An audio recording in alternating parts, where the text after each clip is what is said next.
तो हेलो दोस्तों, गणेशा वर्ल्ड के इस यूट्यूब चैनल में मैं राहुल सर आप सभी साथियों का बहुत बहुत स्वागत करता हूं। तो दोस्तों, आज काफ़ी दिन बाद मुलाकात आपसे हो रही है, लेकिन उसका भी कोई रीज़न था। तो इस रीज़न पे तो हम बात नहीं करेंगे क्या रीज़न था, बट आज की वीडियो में दोस्तों हम जो ऑर्गेनिक केमिस्ट्री जो है ना वो स्टार्ट करने वाले हैं, और ये केमिस्ट्री का सबसे बड़ा पार्ट है और ये सबसे इम्पोर्टेंट पार्ट है। अगर इस ऑर्गेनिक केमिस्ट्री हमने अगर अच्छे से नहीं सीखी तो हम जो केमिस्ट्री में 100 में से 100 नंबर प्राप्त करते हैं वो 100 में से 100 नंबर नहीं प्राप्त कर सकते। ठीक है, तो ऑर्गेनिक केमिस्ट्री चाहे तो आपको 100 में से 100 नंबर दिला सकती है, और ऑर्गेनिक केमिस्ट्री चाहे तो 100 में से 100 नंबर आपसे चुरा सकती है। मतलब ये ऑर्गेनिक केमिस्ट्री जो है ना केमिस्ट्री का बहुत बड़ा पार्ट है और बहुत अच्छा पार्ट है। और इसकी खास बात यह मेरे भाई ये भी है कि ऑर्गेनिक केमिस्ट्री इतनी इजी केमिस्ट्री होती है जो अन्य केमिस्ट्री जैसे फिजिकल केमिस्ट्री, इनऑर्गेनिक केमिस्ट्री, इन सब से इजी केमिस्ट्री होती है। लेकिन लोग बाग इसको कठिन बनाते हैं, कहते हैं कि ये बहुत कठिन है। नहीं, बहुत इजी है। क्यों इजी है? तो इजी क्यों है? तो इसके लिए आपका जो ऑर्गेनिक केमिस्ट्री का कुछ बेसिक होता है, अगर हमारा ये बेसिक जो है बहुत अच्छे से क्लियर है, हमें बुक के लिए बेसिक बहुत अच्छे से आता है, तो हम इस ऑर्गेनिक केमिस्ट्री को बहुत अच्छे से मेरे भाई कर पाते हैं। तो ये तो तुम्हारे लिए ही थी कुछ इंपॉर्टेंट बातें, आपके लिए जरूरी बातें। ठीक है, तो ये ऑर्गेनिक केमिस्ट्री मैं गारंटी कह रहा हूँ, गारंटी से कह रहा हूँ, अगर आप मेरे साथ पढ़ रहे हो तो ऑर्गेनिक केमिस्ट्री कभी आपको कठिन लगेगी नहीं, बहुत ईजी लगेगी। तो ऑर्गेनिक केमिस्ट्री को हम बिल्कुल जीरो लेवल से स्टार्ट करते हैं, जिसको कुछ भी नहीं आता वहां से हम इस ऑर्गेनिक केमिस्ट्री को स्टार्ट करते हैं। तो आइए दोस्तों, इस ऑर्गेनिक केमिस्ट्री में हम देखते हैं क्या हमें पढ़ना है, कैसे हमें 100 में से 100 नंबर प्राप्त करना है। तो आज के बाद इस वीडियो को देखने के बाद मेरे भाई आपको ऑर्गेनिक केमिस्ट्री कठिन नहीं लगेगी। तो आइए स्टार्ट करते हैं। ठीक है, तो यहाँ पर आप देखो ये लिखा है ऑर्गेनिक केमिस्ट्री, जिसको हम इंग्लिश में क्या बोलते हैं, कार्बनिक रसायन। ऑर्गेनिक केमिस्ट्री, कार्बनिक रसायन। अब हिंदी में इसका नाम देखो, हिंदी में इसका नाम क्या है, कार्बनिक रसायन। अब कार्बनिक रसायन इसका मतलब क्या है कार्बनिक रसायन? तो मेरे भाई जो आपको कार्बनिक रसायन जो शब्द दिख रहा है ना, रसायन, कार्बनिक रसायन जो शब्द दिख रहा है, तो कार्बनिक रसायन जो है ये रसायन विज्ञान की शाखा है। जो हम रसायन विज्ञान पढ़ रहे हैं, केमिस्ट्री पढ़ रहे हैं, इसकी शाखा है कार्बनिक रसायन। लेकिन कार्बनिक रसायन मेरे भाई एक ऐसी रसायन है जिसमें हम कार्बनिक यौगिकों का अध्ययन करते हैं। किसका अध्ययन करते हैं मेरे भाई? कार्बनिक यौगिकों का अध्ययन करते हैं। ठीक है, कोई दिक्कत? तो यहाँ तक आप समझ गए। आपने केवल इतना सीखा है कि जो कार्बनिक रसायन है, इस कार्बनिक रसायन में कार्बनिक यौगिकों का अध्ययन करते हैं। अभी आपने इतना समझा, कोई दिक्कत? अब हमारे पास एक क्वेश्चन और बना कि सर ये कार्बनिक यौगिक क्या है। अब हमने तो ये देख लिया कि कार्बनिक रसायन में कार्बनिक यौगिकों का अध्ययन करेंगे। अब हमारे पास एक क्वेश्चन और आया, वो क्वेश्चन क्या है कि सर कार्बनिक यौगिक क्या है? कार्बनिक यौगिक क्या है सर, ये बताओ। तो मेरे प्यारे भाई, जो कार्बनिक यौगिक है वो कार्बनिक यौगिक ऐसे यौगिक होते हैं, कैसे यौगिक होते हैं? ऐसे यौगिक होते हैं जिनमें, एक सेकंड, जिनमें कार्बन व हाइड्रोजन होता है। कार्बन व हाइड्रोजन होता है। क्या बोला मैंने?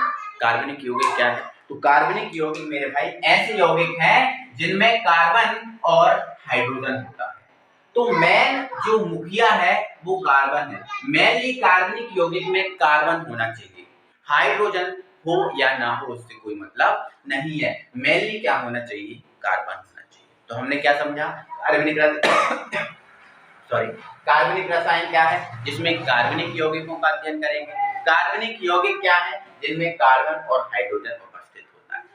जरा सर इसके उदाहरण भी दो। बिल्कुल मैं दे रहा हूं, जैसे मैंने यहाँ पर लिख दिया CH4। अब बताओ इसमें कार्बन है? बिल्कुल है सर, तो ये कार्बनिक यौगिक है। इसका नाम क्या है वो नहीं अभी समझना कि इसका नाम क्या है सर, क्या है कैसा, ये कुछ मत समझो, मैं सब सिखाऊंगा, टेंशन मत लो, सब चीजें सीख जाओगे, है ना, मुझसे ज्यादा सीख जाओगे, है ना। तो ये आपका कार्बनिक यौगिक है। जैसे मैंने यहाँ पर लिख दिया CH3OH। आप केवल इसमें देखो, इसमें कार्बन है क्या? है कार्बन। तो इसमें ये कार्बन है तो मतलब ये क्या होगा? कार्बनिक यौगिक होगा। मैंने यहाँ पर लिख दिया C6H6। क्या इसमें कार्बन है? बिल्कुल कार्बन है। तो ये कौन सा यौगिक होगा? कार्बनिक यौगिक होगा। तो मेरे प्यारे भाई आप इतना ही समझोगे कार्बनिक यौगिक में कार्बन होता है। और मैं आपको बता देता हूँ ये जो कार्बनिक यौगिक है, इस कार्बनिक यौगिक की संख्या 1 नहीं, 100 नहीं, 1000 नहीं, लाख नहीं, मैं कहूँ कार्बनिक यौगिकों की बहुत संख्या। कारण क्या है बहुत संख्या होने का? इसको भी मैं बताऊंगा, टेंशन बिल्कुल मत लो यार मेरे भाई, है ना, बिल्कुल मत लो, सब चीजें समझाऊंगा। ठीक है, तो यहाँ तक आप ये बातें समझ गए। अब हम थोड़ा सा केमिस्ट्री की जो सीरीज है इसको हम बढ़ाते हैं आगे। ऑर्गेनिक केमिस्ट्री की सीरीज है, इसको हम बढ़ाते हैं आगे। सर आगे क्या बढ़ाना है? तो हमने इसमें देखा मेरे भाई, यहाँ से हमने यहाँ पर केवल एक चीज को समझा कि कार्बनिक जो रसायन है, इस कार्बनिक रसायन में मुखिया कौन होता है? कार्बन। मुखिया कौन होता है? कार्बन। तो यार मुखिया को हमें पकड़ना पड़ेगा, मुखिया को हमें जानना पड़ेगा, मुखिया को हमें पकड़ना पड़ेगा। जब तक मुखिया को नहीं जानेंगे, मुखिया को नहीं पहचानेंगे, जब तक हम उसकी फैमिली को नहीं पहचान पाएंगे। मुखिया को पकड़ो, सारी फैमिली के बारे में नॉलेज आपको बहुत आराम से हो जाएगा। तो यहाँ पर ध्यान रखना, कार्बनिक रसायन में मुखिया कौन है? कार्बन है। ठीक है, ये ध्यान रखना, मैं यहाँ पर लिख दे रहा हूँ, ये कौन है? मुखिया है। कार्बन कौन है? मुखिया है। इसको हमने पकड़ लिया। आइए जानते हैं कार्बन के बारे में। तो ये मैंने लिख दिया कार्बन, ये मैंने क्या लिख दिया मेरे प्यारे भाई? कार्बन। अब ये लिख दिया मैंने कार्बन, इस कार्बन ये लिख दिया। अब मेरे भाई आप जानते हो सभी लोग बहुत अच्छे से कि जो कार्बन है, इस कार्बन का परमाणु क्रमांक कितना होता है? 6। और इस कार्बन का परमाणु क्रमांक मेरे प्यारे भाई होता है कितना? 12। परमाणु क्रमांक 6 और परमाणु जो भार होता है वो क्या होता है? 12। ये इसका क्या है? परमाणु क्रमांक। क्या है? परमाणु क्रमांक। ये मैंने लिख दिया, परमाणु क्रमांक, जिसको भाई 0 से कुछ भी नहीं आता वहां से स्टार्ट किया है मैंने, सारी चीजें सिखाऊंगा। ये होता है आपका परमाणु भार।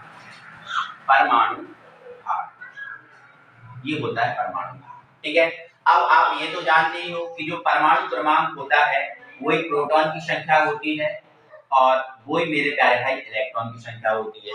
मतलब परमाणु क्रमांक 6 है तो प्रोटॉन भी 6 ही होंगे और इलेक्ट्रॉन भी क्या होंगे? 6 ही होंगे। इतना तो आप जान ही गए मेरे प्यारे भाई, इतना आप समझ गए। अब चीजों को हम आगे बढ़ाते जाएंगे, धीरे धीरे करके समझते जाएंगे। तो यहाँ मेरे प्यारे भाई देखो, ये कार्बन है, इसका परमाणु क्रमांक 6 है।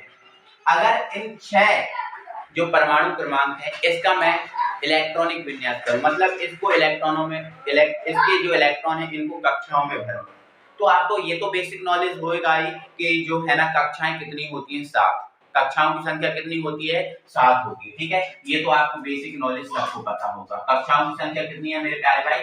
7 है। इसमें पहली कक्षा में 2 इलेक्ट्रॉन आते हैं, दूसरे में कितने आते हैं मेरे प्यारे भाई? 8 आते हैं, फिर 8 आते हैं, फिर 18, फिर 18, फिर 32 और ये फिर 32, ये क्रम चलता है। ठीक है, तो इसके पास कितने इलेक्ट्रॉन है मेरे प्यारे भाई? 6 इलेक्ट्रॉन। 6 इलेक्ट्रॉन है, तो अगर मैं इन 6 इलेक्ट्रॉन को कक्षाओं में भरूं तो पहली कक्षा में कितने जाएंगे? 2। ठीक है, और दूसरी कक्षा में कितने जाएंगे? 4, क्योंकि 6 ही है तो पहले में 2 बचे गए, तो दूसरे में पहले में 2 भरा गए तो दूसरे में तो 4 ही भराएंगे। लेकिन आप देखो दूसरी कक्षा में 8 इलेक्ट्रॉन भराते हैं मेरे भाई। कितने इलेक्ट्रॉन भराते हैं? 8 इलेक्ट्रॉन भराते हैं। तो 8 इलेक्ट्रॉन इसमें भर नहीं सकते, कारण क्या है कि थे ही नहीं, हमारे पास 6 ही थे, तो पहले 2 भर दिए और दूसरे 8। तो आप मुझे बताओ मेरे प्यारे भाई, ये जो दूसरी कक्षा है जिसमें हमने 4 इलेक्ट्रॉन भरे, लेकिन भरा के कितने इलेक्ट्रॉन है? 8। तो बताओ क्या 4 इलेक्ट्रॉन से दूसरी कक्षा का अष्टक पूरा हुआ? बोलो हुआ? आप बोलोगे सर नहीं हुआ। क्यों? क्योंकि दूसरी कक्षा में 8 इलेक्ट्रॉन भराते हैं, सर भरे हैं 4 इलेक्ट्रॉन, जिसके कारण इसका अष्टक पूरा नहीं हुआ।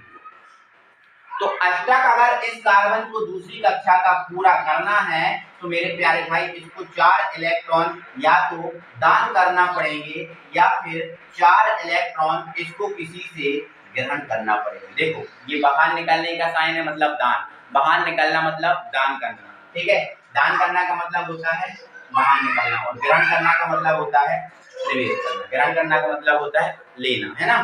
तो 4 इलेक्ट्रॉन या तो ये देगा और 4 इलेक्ट्रॉन या तो ये लेगा, तब अष्टक पूरा होगा। अगर ये 4 इलेक्ट्रॉन दे देगा तो ना रहेगा बांस, ना बजेगी बांसुरी, एक कक्षा ही नहीं रहेगी, तो अष्टक की बात ही नहीं रहेगी। या 4 इलेक्ट्रॉन ये ग्रहण कर ले तो 4 इलेक्ट्रॉन ग्रहण कर लेगा तो 8 हो जाएंगे। और आपको पता है कि इलेक्ट्रॉन का दान करना है या इलेक्ट्रॉन का ग्रहण करना ही ऑक्सीकरण अवस्था कहलाता है, आपको पता है। ठीक है, तो ऐसे में कंडीशन में ये 4 दान कर सकता है और 4 ग्रहण कर सकता है। तो इस कंडीशन को अगर देखा जाए तो जो आपका कार्बन है, क्या है मेरे भाई, कार्बन है, इस कार्बन की संयोजकता होती है 4। क्या होती है? 4। कार्बन की संयोजकता कितनी होती है? 4। कितनी होती है? 4। लेकिन ये 4 दान कर सकता है और ग्रहण कर सकता है। तो दान करेगा तो इस पर +4 आएगा, ग्रहण करेगा तो इस पर -4 आएगा। इसलिए इसकी ऑक्सीकरण अवस्था +4 या -4 होती है। ठीक है, तो ध्यान रखना, संयोजकता, जो संयोजकता होती है उसमें प्लस माइनस बताने की जरूरत नहीं होती। संयोजकता तो इसकी 4 है, क्योंकि 4 दान करेगा या 4 ग्रहण करेगा, तो संयोजकता तो 4 है। लेकिन आपसे कोई पूछे ऑक्सीकरण अवस्था क्या है, तो या प्लस या -4, ऑक्सीकरण अवस्था प्लस या -4। इस बात को आप बहुत अच्छे से याद रखना। क्लियर हुआ मेरे भाई? यहाँ तक की बातें क्लियर हुई? आपको यहाँ तक कोई दिक्कत परेशानी नहीं? अब यहाँ से ऑर्गेनिक केमिस्ट्री की एक इम्पोर्टेंट बात है, उस इम्पोर्टेंट बात को आप जानो। तो मैं यहाँ पर एक नोट लगा रहा हूँ। क्या लगा रहा हूँ मेरे भाई?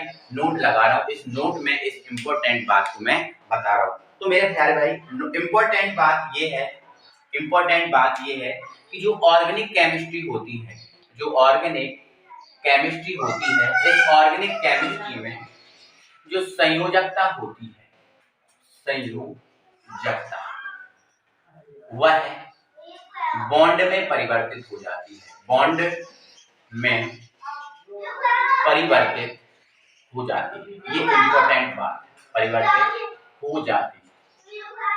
ये इंपॉर्टेंट बात है मेरे प्यारे भाई, ऑर्गेनिक केमिस्ट्री की ये मोस्ट इंपॉर्टेंट बात है कि जो ऑर्गेनिक केमिस्ट्री में जो संयोजकता होती है मेरे प्यारे भाई, वो बॉन्ड में परिवर्तित हो जाती है। इसमें परिवर्तित हो जाती है बॉन्ड में।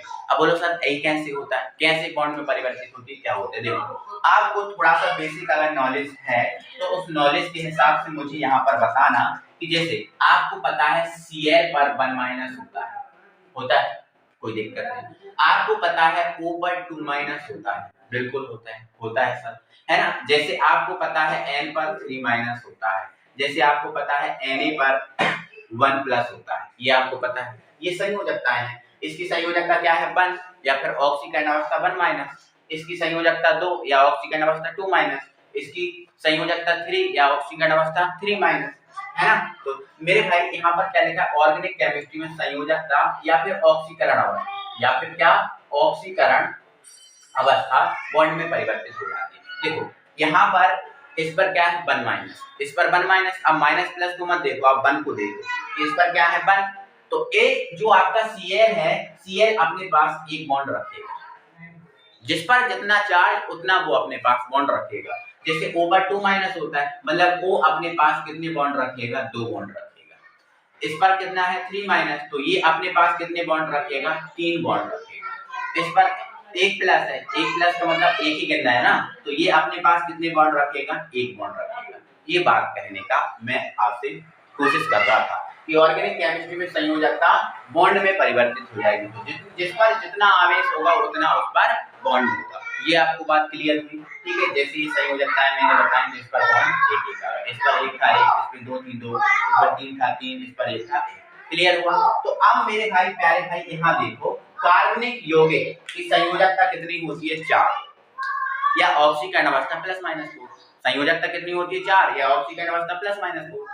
तो इसका मतलब ये हुआ कि कार्बन जो है, संयोजकता 4 होने के कारण जो कार्बन है वो कार्बन अपने पास 4 बॉन्ड रखेगा। ये जो कार्बन है अपने पास कितने बॉन्ड रखेगा? 4। हमेशा याद रखना, कार्बन की संयोजकता कितनी होती है? 4। हमेशा याद रखना, कार्बन की संयोजकता कितनी होती है प्यारे भाई? 4 होती है, हमेशा याद रखना। अब 4 संयोजकता होने के कारण कार्बन अपने पास कितने बॉन्ड रखेगा? 4 बॉन्ड रखेगा। अब वो 4 बॉन्ड कैसे कैसे रख सकता है वो आपको समझना है। देखो इधर, कार्बन में जो अपने साथ 4 बॉन्ड है वो इस टाइप से रख सकता है। या तो ये कार्बन है, कार्बन के चारों ओर आप इस टाइप से बॉन्ड लगा दो, इस टाइप से बॉन्ड लगा दो, कार्बन की संयोजकता 4 हो जाएगी, कार्बन की संयोजकता 4 होती है। जैसे आपको इस टाइप से बॉन्ड नहीं लगाना तो आप ऐसा कर सकते हो, 2 बॉन्ड आप इधर लगा सकते हो, 2 बॉन्ड इधर लगा सकते हो, 4 हो गई। या आप ऐसे कर सकते हो, कार्बन में 3 बॉन्ड आप इधर लगा दो, 1 बॉन्ड आप इधर लगा दो। या आपको ऐसे भी नहीं करना है तो आप ऐसे कर सकते हो, 3 बॉन्ड आप इधर लगा दो, 1 बॉन्ड आप इधर लगा दो। मतलब जिंदगी में आप कोई भी पाप करना मेरे प्यारे भाई, जिंदगी में आप कोई भी पाप करना माफ हो जाएगा, लेकिन कार्बन की संयोजकता कभी 4 से 5 मत कर देना, या कभी 4 से 3, 2 या 1 मत कर देना। कार्बन की संयोजकता हमेशा 4 होती है। तो वो 4 आप देखो, मैंने 3-4 टाइप से बता दिया, ऐसे कर। या आपको ऐसे भी नहीं करना तो इसका दूसरा उपाय भी है। दूसरा उपाय क्या है वो बताओ सर। देखो, आपको पता है जो हाइड्रोजन होता है इस पर होता है 1+। हाइड्रोजन पे कितना होता है 1+। अब हाइड्रोजन पे 1+ होता है, इसलिए हाइड्रोजन अपने पास कितने बॉन्ड रखेगा, 1। इस पर 1+ होता है ना, तो हाइड्रोजन अपने पास कितने बॉन्ड रखेगा, 1 बॉन्ड रखेगा। तो अगर आपको ऐसे नहीं करना तो कार्बन की संयोजकता हमें 4 करना है और बॉन्ड लगाना नहीं। तो बॉन्ड मत लगाओ यार, आप कार्बन के साथ 4 हाइड्रोजन जोड़ दो, बन जाएगा काम। क्यों?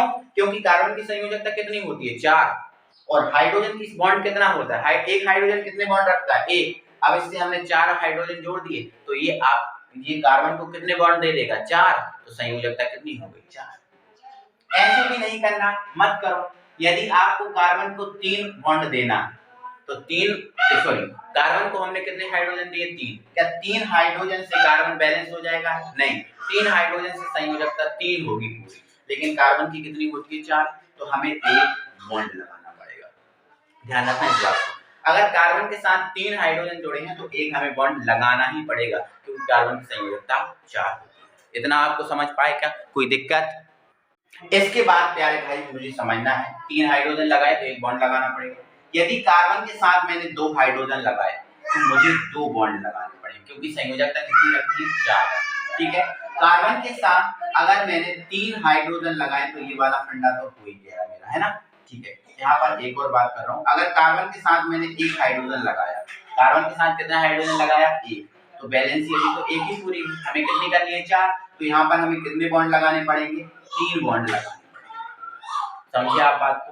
कार्बन के साथ या तो आप 4 हाइड्रोजन दे सकते हो, या 3 हाइड्रोजन दोगे तो 1 बॉन्ड लगाना पड़ेगा, 2 हाइड्रोजन दोगे तो 2 बॉन्ड लगाना पड़ेगा, और 1 हाइड्रोजन दोगे तो 3 बॉन्ड लगाना पड़ेगा, क्योंकि कार्बन की संयोजकता हमें हर हालत में कितनी करनी है, 4 करनी है। तो ये प्यारे भाई समझिए, कार्बन की संयोजकता हमेशा 4 होगी, कोई सा भी यौगिक हो, किसी प्रकार का भी यौगिक हो, कार्बन की संयोजकता हमेशा यौगिक में 4 होगी। तो इतना अगर आप इस बात को समझ गए हो तो एक बार इसको आप जल्दी से कंप्लीट कीजिए, और हम चीजों को बढ़ाते हैं आगे। इतना बेसिक से इतना अच्छे तरीके से आपको मेरे प्यारे भाई कोई नहीं समझाएगा, इसलिए चीजें में स्लो जरूर चल रही हैं, लेकिन बहुत अच्छे से चल रही हैं, बहुत मक्खन की तरह चल रही है प्यारे भाई, है ना। तो वीडियो को लाइक नहीं किया तो जल्दी से यार वीडियो को लाइक करो, और अपने बहुत से फ्रेंड सर्कल में वीडियो शेयर कर दो, ताकि वो लोग भी हमसे जुड़े। इसको हम बढ़ाते हैं अब आगे। तो इस स्लाइड में हम जानेंगे कार्बन की संख्या के आधार पर कार्बन के नाम। तो कार्बन की संख्या के आधार पर कार्बन के नाम है, ये हमें जानना जरूरी है। एकदम बेसिक से हम चल रहे हैं, और धीरे धीरे जब चीजों को सीखते जाओगे तो हम इसकी स्पीड बढ़ाते जाएंगे। और इस वीडियो में दोस्तों हम काफी कुछ सीखने वाले हैं, बहुत कुछ सीखने वाले हैं, इसलिए वीडियो को आप पूरा देखना और अंत तक वीडियो में बने रहना, ठीक है। तो कार्बन की संख्या के आधार पर कार्बन के नाम देखते हैं। तो दोस्तों, अगर किसी यौगिक में कार्बन 1 है तो उस कार्बन का नाम मैथ से बोला जाता है। किससे बोला जाता है, मैथ। मतलब एक कार्बन को हम मैथ बोलते हैं। अगर 2 कार्बन है तो उसको हम बोलेंगे एथ, 3 है तो उसको हम बोलेंगे प्रो, 4 है तो उसको हम बोलेंगे ब्यूट, 5 है तो उसको बोलते हैं हम पेंट, और 6 है तो हम बोलेंगे हेक्स, 7 है तो हम बोलेंगे हेप, 8 है तो बोलते हैं ऑक, 9 है तो नॉन, और 10 है तो डेक। 10 है तो क्या बोलेंगे, डेक। तो ये कार्बन की संख्या के आधार पर कार्बन के नाम है, इनको आपको बहुत अच्छे से याद रखना है। और कार्बन के अलावा अगर कोई अन्य परमाणु है तो उनके नाम कैसे बोलेंगे। देखो, तो संख्या के आधार पर अन्य परमाणुओं के नाम, अगर अन्य परमाणुओं की संख्या 1 है तो उसको मोनो बोला जाएगा, 2 है तो डाई बोला जाएगा, 3 है तो ट्राई, 4 है तो टेट्रा, 5 है तो पेंटा। अब सर ये कैसे बोलेंगे, देखो सर, जैसे मान के चलो Cl है, आपको पता है इस Cl को हम क्या बोलते हैं, क्लोराइड बोलते हैं। क्या बोलते हैं, क्लोराइड बोलते हैं। तो यहाँ पर आप देख रहे हो Cl की संख्या तो एक ही है, तो इसको हम मोनोक्लोराइड बोलते हैं। अगर यहाँ पर आपको Cl की संख्या 2 मिल जाए तो आप इसको डाइक्लोराइड बोल सकते हो। अब कार्बन देखो Cl ही नहीं, कोई अन्य भी हो सकता है। जैसे आपने बोला, जैसे आपका ये CH3 आ गया और यहाँ पर लगा है 3, तो 3 के लिए क्या बोलते हैं, ट्राई, तो ट्राइक्लोराइड। ऐसे भी इसमें आपका 3 हो सकता था, तो 3 आपका क्लोराइड हो जाता, सॉरी ये ट्राई मेथिल होता क्योंकि CH3 मेथिल होता है। ट्राई 3 है तो ट्राइक्लोराइड। ऐसे अन्य परमाणुओं के नाम आप इनको याद रखो, यूज करना आप सीख जाओगे, टेंशन मत लो, है ना। अगर अन्य परमाणु की संख्या 5 है तो पेंटा, 6 है तो हेक्सा, 7 है तो हेप्टा, 8 है तो ऑक्टा बोलेंगे, 9 है तो नॉन्टा और 10 है तो डेक्टा। जैसे मान के चलो यहाँ पर 4 कार्बन होते, कितने कार्बन होते, 4, तो 4 के लिए हम क्या बोलते हैं, टेट्रा, और इसी को क्या बोलते हैं, कार्बन। तो ये आपका टेट्रा कार्बन हो जाता। क्या हो जाता, टेट्रा कार्बन। तो इन बातों को आप समझ रहे हो, इन बातों को समझ रहे हो। तो ये कार्बन की संख्या के आधार पर कार्बन के नाम है और ये अन्य परमाणुओं के नाम है जो आपको जानना जरूरी है। ठीक है, तो इस स्लाइड का आप स्क्रीनशॉट लें और हम आगे बढ़ाते हैं अब चीजों को। ठीक है, तो आगे की चीजों में दोस्तों हम क्या पढ़ने वाले हैं, आगे की चीजों में हम पढ़ने वाले हैं कार्बनिक यौगिकों की श्रेणियां, क्योंकि हमें धीरे धीरे ऑर्गेनिक केमिस्ट्री के फॉर्मूलों को बनाना सीखना है, फॉर्मूलों को रटना नहीं सीखना। जैसे हमने आपको इनऑर्गेनिक केमिस्ट्री मतलब जो फिजिकल केमिस्ट्री में जो कैसे यौगिक संयोजकताएं होती हैं, किस पर क्या संयोजकता होती है, किसका क्या फॉर्मूला बनता है, ये जो चीजें हमने सीखी थी बिल्कुल बहुत आसान वे में, जिसको हमें रटना नहीं पड़ा था। तो ऐसे भी दोस्तों हम ऑर्गेनिक केमिस्ट्री के फॉर्मूलों को तैयार करेंगे, बनाना सीखेंगे, रटना नहीं। क्योंकि आप हमारे साथ जुड़े हो तो हम आपको रटना कभी नहीं सिखाएंगे, हम आपको केवल चीजों को तैयार निर्माण करना सिखाएंगे, बनाना सिखाएंगे। तो ऐसे ही दोस्तों ऑर्गेनिक केमिस्ट्री के फॉर्मूले को हम निर्माण करना सीखेंगे, क्योंकि ऑर्गेनिक केमिस्ट्री अगर सीखना है तो हमें बेसिक के साथ साथ फॉर्मूला पता होना चाहिए। अगर ऑर्गेनिक केमिस्ट्री के हमें फॉर्मूला ही नहीं पता, सूत्र ही नहीं पता, तो ऑर्गेनिक केमिस्ट्री तो बनेगी नहीं। ठीक है, तो आइए हम उस सीरीज को बढ़ाते हैं और उसी ओर हम बढ़ते हैं। तो दोस्तों अब हम पढ़ने वाले हैं कार्बनिक यौगिकों की श्रेणियां। तो यहाँ पर आप डाल देंगे सब लोग हेडिंग, कार्बनिक यौगिकों की श्रेणियां, कार्बनिक यौगिकों की श्रेणियां। तो मेरे प्यारे भाई आप सबको ये तो नॉलेज होगा ही, ये कार्बनिक यौगिकों की जो श्रेणियां होती हैं वो 4 होती हैं, ये आप सबको पता है। कार्बनिक यौगिकों की कितनी श्रेणियां होती हैं प्यारे भाई, 4 श्रेणियां होती हैं। अच्छा, ये 4 श्रेणियां सर होती कौन कौन सी हैं, वो जरा बताएंगे आप। देखो कार्बनिक यौगिकों की जो 4 श्रेणियां होती हैं, इन 4 श्रेणियों में पहली श्रेणी का नाम है एल्केन श्रेणी। कौन सी श्रेणी प्यारे भाई, एल्केन श्रेणी। ओके, एल्केन श्रेणी। अब अगर एल्केन को हम बहुत अच्छे से बोले तो एल्केन, क्या बोला हमने, एल्केन। तो थोड़ी बहुत अगर हिंदी आपको आती है तो एल्केन, तो प्रत्यय इसमें बताओ क्या निकल रहा है। तो इसमें प्रत्यय मेरे प्यारे भाई निकल रहा है एन।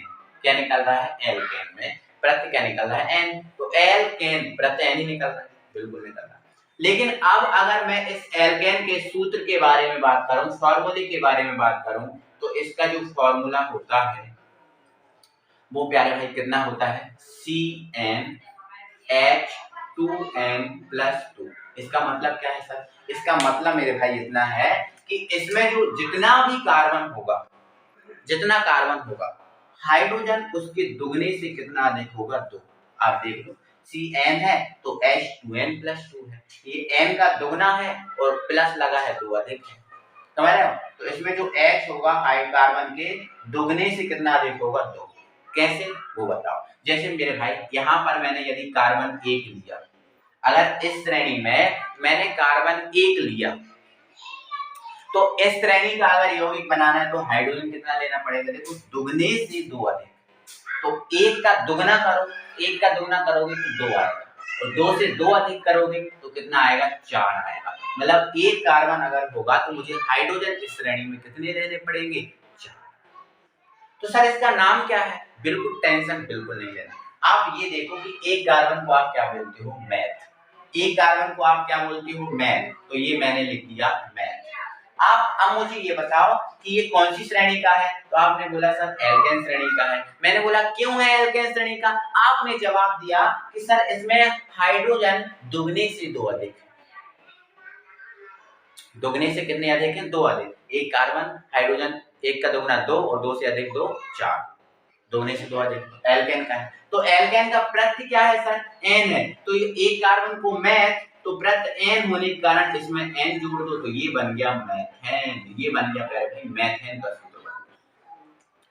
समझ आया आपको, कोई दिक्कत, कोई दिक्कत नहीं है। यहाँ पर आगे चीजों को हम बढ़ाएंगे। अगर मैं दो कार्बन प्यारे भाई लूंगा तो हाइड्रोजन कितने लेने पड़ेंगे, दुगने से दो अधिक। दो का दुगना चार, दो का दुगना प्यारे भाई चार, और चार से दो अधिक करो तो कितना आता है, छह आता है। दो का दुगना चार, चार से दो अधिक छह, तो हाइड्रोजन प्यारे भाई छह लेने पड़ेंगे। कितने लेने पड़ेंगे, छह लेने पड़ेंगे। अब छह हाइड्रोजन ले लिए तो इसका नाम क्या होगा प्यारे भाई, तो इसका नाम होगा सर, दो कार्बन को तो हम एथ बोलते हैं, बिल्कुल एथ बोलते हैं, हमने लिखा एथ, कोई दिक्कत नहीं है। लेकिन सर इसमें एन जुड़ेगा, हाँ जुड़ेगा, क्योंकि एल्केन का है तो एथ में एन जोड़ दो, बन जाएगा एथेन। क्या बन जाएगा, एथेन। इसमें से ये वाली मात्रा हटा देना, ठीक है, एथेन बन गया। क्या बन गया, एथेन।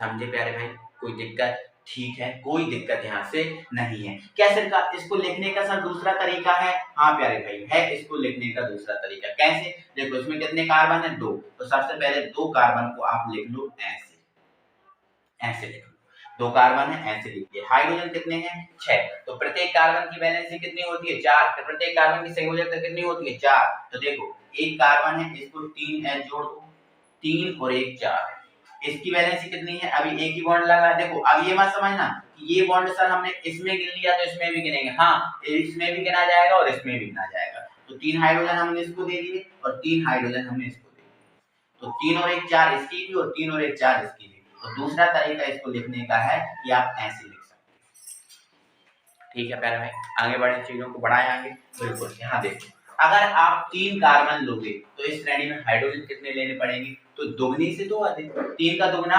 छह और छह से दो अधिक आठ, हाइड्रोजन कितने लेने पड़ेंगे, आठ। सर इसका नाम, तो तीन कार्बन को प्यारे भाई बोलते हैं प्रो, क्या बोलते हैं, प्रो, और एल्केन होने का नाते इसमें एन लगेगा, तो प्रोप में एन लगेगा, क्या बन जाएगा, प्रोपेन। तो ये किसका फॉर्मूला है, प्रोपेन का। बताओ आपने तैयार किया, केवल आपको रट्टा मानना है तो इनको मान लेना, इनको नहीं, ये तो आप तैयार करना, आपको बिल्कुल फुली समझा दूंगा, टेंशन बिल्कुल मत लो। तो ये प्रोपेन। क्या इसको सर और कोई है तरीका लिखने का, हाँ है। कितने कार्बन है, तीन, तीन कार्बन को आप सबसे पहले ऐसे लिख लो, ऐसे। कोई दिक्कत है क्या इस टाइप से लिखने में, कोई दिक्कत ही नहीं होगी प्यारे भाई, नहीं है ना दिक्कत। अब हाइड्रोजन कितने हैं, आठ, इसको देखो, इसको बैलेंस करने के लिए कितने कार्बन चाहिए, आप देखो कि इसको बैलेंसिंग चार होती है, तो अभी आप देखो केवल एक बॉन्ड लगा है तो एक ही है, कितने चाहिए, तीन, यहाँ तीन हाइड्रोजन लिख दो। इसके चार और गिना, चार और गिनो कितने बॉन्ड है, दो, संयोजकता कितनी होगी इसकी, दो, कितनी और करना है, चार करना है, तो दो हाइड्रोजन देने पड़ेंगे। इसके चार और गिनो, एक ही है, तीन हाइड्रोजन देने पड़ेंगे। आप देखो इसका दूसरा तरीका आपका ये है लिखने का, ठीक है। अब चार कार्बन से बनाना है तो हाइड्रोजन कितने लेने पड़ेंगे, दुगने से दो अधिक, तो हाइड्रोजन 10 लेने पड़ेंगे, क्या लेने पड़ेंगे, 10। चार कार्बन को क्या बोलते हैं, ब्यूट, क्या बोलते हैं, ब्यूट, और इसमें एन लग जाएगा तो क्या बन जाएगा, ब्यूटेन। सर इसको लिखने का तरीका, हाँ है ना भाई प्यारे, है ना। तो चार कार्बन है, एक, दो, तीन, चार, करो बैलेंस। इसको कितने चाहिए, तीन, क्योंकि चार करना है ना, तीन और एक चार। इसको कितने चाहिए, चार और गिनो, कितने हैं, एक और एक दो, दो और चाहिए, चार। इसके चार और गिनो कितने हैं, दो, दो और चाहिए, चार। इसके चार और गिनो, एक, तीन और चाहिए। देख लो आप, चार कार्बन और 10 हाइड्रोजन, तो इसको आप तोड़ के भी लिख सकते हो, समझ पा रहे हो आप। तो ये एल्केन श्रेणी हमारी होती है कंप्लीट। ऐसे करके मेरे भाई अभी हमने देखो, अभी हमने केवल 4 तक बनाए, आप 10 तक बना लो यार, कोई दिक्कत थोड़ी है, आप 10 तक बना सकते हो और बना भी देना आप, ठीक है, जो आपकी मर्जी। वैसे मुझे जितनी जरूरत थी और आपको जितनी जरूरत है उतना मैंने बता दिया। तो एल्केन श्रेणी होती है कंप्लीट। नेक्स्ट श्रेणी हम पढ़ेंगे एल्किल, तो नेक्स्ट श्रेणी, और नेक्स्ट श्रेणी हमारी है एल्किल श्रेणी। और एल्किल श्रेणी कौन सी श्रेणी मेरे भाई, एल्किल श्रेणी। तो अगर हम एल्किल श्रेणी को अच्छे तरीके से पढ़ें, एल्किल, एल्किल, तो प्रत्यय अगर निकाले तो इसमें क्या निकलता है, इल निकलता है। क्या निकलता है मेरे भाई, प्रत्यय, प्रत्यय निकलता है मेरे प्यारे भाई, इल निकलता है। और अगर हम इसके फॉर्मूले की बात करें तो इसका फॉर्मूला होता है CnH2n+1। मतलब कहने का क्या है, मतलब ये है आपसे कहने का कि इसमें जो हाइड्रोजन होंगे कार्बन के दुगने से कितना अधिक होगा, एक अधिक होगा। जैसे हम अभी देख रहे थे एल्केन श्रेणी, तो उसमें जो कार्बन था, सॉरी हाइड्रोजन था, वो कार्बन के दुगने से 2 अधिक था, और इसमें कितना अधिक है, 1 अधिक। ठीक है ना, यहाँ पर इसको समझो, इस श्रेणी के हम फॉर्मूले बनाते हैं। और एक और विशेष बात इस श्रेणी में ये है कि ये जो श्रेणी होती है, इस श्रेणी में सिंगल बॉन्ड होता है। कौन सा बॉन्ड होता है, सिंगल बॉन्ड होता है। ठीक है, ये सिंगल बॉन्ड वाली श्रेणी है। कौन सी बॉन्ड वाली श्रेणी है, सिंगल बॉन्ड वाली श्रेणी है। आइए इसको हम जानते हैं। ठीक है, तो जैसे मेरे प्यारे भाई यहाँ पर यदि एक कार्बन होगा, यदि इस श्रेणी में कार्बन की संख्या एक रख दें, मतलब n का मान कितना रखते हैं, 1 रखते हैं, तो H का मान कितना रखना पड़ेगा, दुगने से 1 अधिक। तो 1 का दुगना 2, और 2 से 1 अधिक कितना, 3। 2 से 1 अधिक कितना हो जाएगा, 3 हो जाएगा, कोई दिक्कत। लेकिन इसमें क्या होता है, सिंगल बॉन्ड। अब आप देखो, खुद भी समझो कि कार्बन की संयोजकता वैलेंसी कितनी होती है, 4। अब इसमें कितने हाइड्रोजन जोड़े, 3। तो 3 से एक कार्बन बैलेंस तो होगा नहीं, एक कार्बन 3 से बैलेंस नहीं होगा, तो इसमें एक सिंगल बॉन्ड लगाना पड़ेगा, तब तो ये बैलेंस हो गया। तो इसमें हम क्या लगा देते हैं, सिंगल बॉन्ड लगा देते हैं। आई होप समझ में आपको आ गया होगा। अच्छा सर, इसका नाम क्या है, तो देखो एक कार्बन को हम क्या बोलते हैं, मैथ बोलते हैं, तो ये हमने लिख दिया मैथ। और प्रैक्टिस का क्या है, एल। तो मैथ में जब एल जुड़ेगा तो क्या बन जाएगा मेरे प्यारे भाई, मैथिल बन जाएगा। क्या बन जाएगा, मैथिल बन जाएगा। आई होप आप समझ गए होंगे। अब यदि हमारे पास 2 कार्बन है, तो हाइड्रोजन कितने लेने पड़ेंगे, तो आप जानते हो दुगने से हमें कितना लेना है, 1 अधिक लेना है। तो दुगने से 1 अधिक लेंगे, तो 2 कार्बन है, तो 2 का दुगना 4, और 4 से 1 अधिक कितना हो जाएगा, 5 हो जाएगा। अब इसमें भी हमें क्या लगाना है, सिंगल बॉन्ड लगाना है। क्लियर हुआ। अब अच्छा सर, इसको और कोई तरीका है लिखने का, सुनो पहले इसका नाम लिख दो। 2 कार्बन को क्या बोलते हैं, एथ बोलते हैं, ये लिख दिया एथ, ये लिख दिया एथ। अब हमें एल्किल का है, तो हमें क्या करना है, इल लगाना पड़ेगा। क्या लगाना पड़ेगा, इल। तो ये क्या बन गया, अपना एल्किल बन गया। ठीक है, इसको तोड़ के अगर दूसरा तरीका भी है लिखने का, बिल्कुल। कैसे लिखना है, कितने कार्बन है, 2। तो सबसे पहले आप 2 कार्बन को ऐसे करके लिख लो, 2 कार्बन को ऐसे करके लिख लो। अब इसको बैलेंस करने के लिए कितने हाइड्रोजन चाहिए, देखो इसके इस तरफ एक ही बॉन्ड लगा है, तो इस कार्बन की वैलेंसी एक ही है ना, हमें कितनी करनी होती है, कार्बन की वैलेंसी 4, तो इसको कितने हाइड्रोजन देना पड़ेंगे, 3। अब इसमें देखो सिंगल बॉन्ड यहाँ लगाया है, तो यहाँ भी आप सिंगल बॉन्ड लगा दो। तो इसको बैलेंस करने के लिए कितने कार्बन हाइड्रोजन की जरूरत है, 2, क्योंकि 2 तो बॉन्ड लगे हैं, 1 और 1 2, 2 और जरूरत है, तो ये दे दिया, तो ये आपका बैलेंस हो गया। समझ आया आपको, ठीक है। इसी प्रकार से अगर 3 कार्बन लेंगे, 3 कार्बन से ये बनाएंगे, तो हाइड्रोजन कितने लेने पड़ेंगे, दुगने से 1 अधिक, 3 का दुगना 6, और 1 अधिक कितना, 4। इसमें सिंगल बॉन्ड होगा, सब में सिंगल बॉन्ड होगा, मतलब एल्किल श्रेणी होगी, सब में सिंगल बॉन्ड होगा। ध्यान रखना आप इस बात को, ठीक है। तो इसको तोड़ के लिखेंगे, तो चलो पहले इसका नाम क्या होगा, 3 को क्या बोलेंगे, प्रो, और इसमें एल लगा देंगे तो क्या बन जाएगा, प्रोपिल। तोड़ के लिखेंगे तो 1 2 और ये 3, और यहाँ सिंगल बॉन्ड लगेगा, ठीक है, क्योंकि सब में सिंगल बॉन्ड होगा, एक एक्स्ट्रा। ठीक है, चलो तो इसको बैलेंस करना है, कितने हाइड्रोजन चाहिए, 3। इसको कितना चाहिए, 2, और इसको कितना चाहिए, 2। आप देख भी लो, 3 कार्बन, 1 2 3 हाइड्रोजन 7, 3 2 5 और 2 7। एनी प्रॉब्लम, कोई दिक्कत, आई होप मेरे प्यारे भाई नहीं होगी। ठीक है, चलो अगर 4 कार्बन से इसको बनाना है, तो हाइड्रोजन कितने लेने पड़ेंगे, 9, और यहाँ एक बॉन्ड लगा दो। ठीक है, 4 कार्बन कैसे लेके तोड़ के, 1 2 3 और ये 4, ये सिंगल बॉन्ड। बैलेंस करो, यहाँ 3 हाइड्रोजन, यहाँ 2, यहाँ 2, यहाँ पर 2। आप देख लो हाइड्रोजन 9 भी होंगे और कार्बन 4 ही होंगे। ठीक है, तो आप समझ गए होंगे, आई होप। तो ये हमारी एल्किल श्रेणी कंप्लीट। अच्छा, इस श्रेणी को हम कंपैरिजन कैसे पता चलेगा कि कौन सी श्रेणी का कौन सा यौगिक है ना, कैसे पता चलेगा, तो देखो जैसे मैंने आपसे बोला है ब्यूटेन, मैंने क्या बोला है, ब्यूटेन। आप इस श्रेणी को पढ़ो, और हमने क्या बोला आपसे, ब्यूटेल बोला, क्या बोला, ब्यूटेल। तो आप बताओ इस श्रेणी में क्या लगा है, इल लगा है ना, क्या लगा है, इल लगा है ना। तो अब इल से पकड़ जाओगे कि इल लगा है मतलब एल्किल का है। अब जैसे मैंने आपसे बोल दिया हेक्सिल, क्या बोल दिया, हेक्सिल, तो मैंने बोला बताओ हेक्सिल का सूत्र क्या है। तो आप श्रेणी कैसे पकड़ोगे कि ये कौन सी श्रेणी का है, तो आप देखो ना इसमें क्या लगा है, हेक्सिल, इल लगा है ना, इल लगा है मतलब एल्किल का है, मतलब किसका है, एल्किल का। अब उसने पूछा इसका सूत्र बताओ, तो हेक्सिल, हेक्सिल मतलब हेक्स, हेक्सेन मतलब हेक्स, और हेक्स मतलब कितने कार्बन, 6 कार्बन, और हाइड्रोजन कितने होते हैं, एल्किल का है तो दोगुने से एक अधिक, तो 6 का दुगना 12 और एक अधिक कितना होगा 13, तो हेक्सेल का सूत्र आपका ये हो जाएगा। आप 10 तक बना सकते हो, देखो मैंने 10 तक दिया है आपको, मैंने बोला बताओ कि भाई हेप्टेल का सूत्र क्या है, हेप्टेल का सूत्र क्या है, तो हेप्टेल का मतलब कितने कार्बन, 7 कार्बन, कितने कार्बन, 7 कार्बन। अब मैंने एल बोला मतलब एल्किल का ही है, अब एल्किल का है तो दोगुने से एक अधिक हाइड्रोजन लेना, तो 7 का दुगना कितना हो गया 14, एक अधिक कितना हो गया 15, समझ गए, ऐसे लेना है। सब में सिंगल बॉन्ड है तो सब में सिंगल बॉन्ड लगा सकते हो, ठीक है। तो ऐसे करके मेरे भाई आप 10 तक बना सकते हो, मैं आपको 4 तक बता रहा हूँ, आप 10 तक बना सकते हो, समझ आपको आ रहा है, ठीक है। तो एल्किल श्रेणी हमारी होती है कंप्लीट, तो जल्दी से एक बार वीडियो को लाइक करो और जल्दी इसका स्क्रीनशॉट लो। अब हम चीजों को आगे बढ़ाते हैं। एक्सिल श्रेणी हो गई, सॉरी एल्किल श्रेणी हो गई है, और अगली श्रेणी पर हम पहुंचते हैं, इसको हम मिटा दे रहे हैं, ठीक है। और अगली श्रेणी जिसका नाम है हमारा एल्कीन श्रेणी, कौन सी श्रेणी मेरे प्यारे, एल्कीन श्रेणी, तो आप डालते हैं हेडिंग एल्कीन श्रेणी, ठीक है। चलो प्रत्यय बता दो क्या है, एल्कीन का प्रत्यय क्या है, तो एल्कीन, तो प्रत्यय क्या होगा, बड़ी ई, एल्कीन प्रत्यय होगा डबल बड़ी ई, है ना।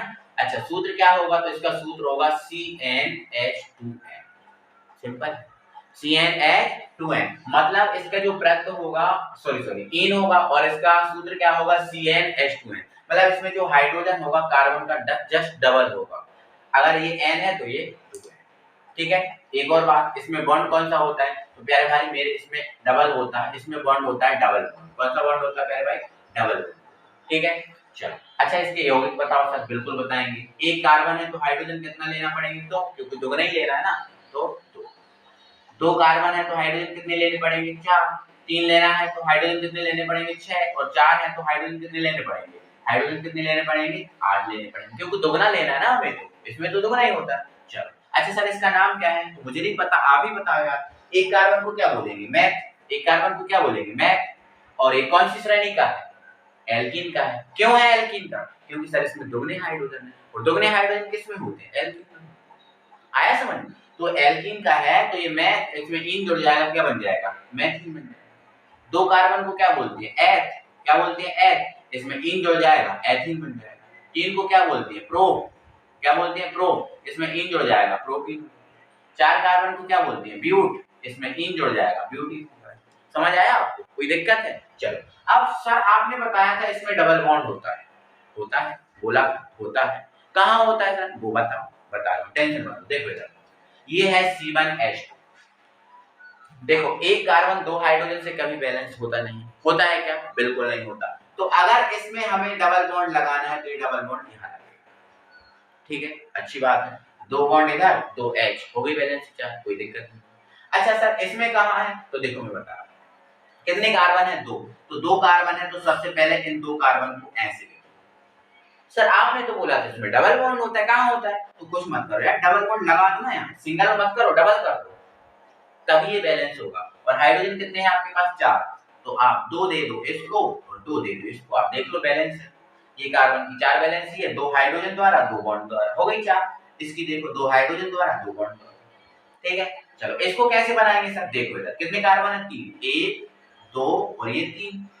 अच्छा सर आप कैसे डबल बॉन्ड लगाएं, यहाँ लगाएं कि यहाँ लगाएं, अरे प्यारे भाई जहां आपको लगाना है वहां लगाओ, मैं थोड़ी ना कह रहा हूं यहाँ लगाओ, आप यहाँ लगाओ, यहाँ नहीं लगाना, यहाँ लगाओ, जो आपकी मर्जी वहां लगाओ, कहीं एक बॉन्ड लगा देना डबल, तो एक जगह डबल कर देना, तो यहाँ हमने डबल कर दिया। अब बैलेंस कर देखो, इसको कितने हाइड्रोजन चाहिए, दो, इसको कितने चाहिए, देखो इसके चारों ओर देखो कितने बॉन्ड हैं, चारों ओर, दो इधर है एक इधर है, तीन हो गया, एक और चाहिए, तो ये H हो गया।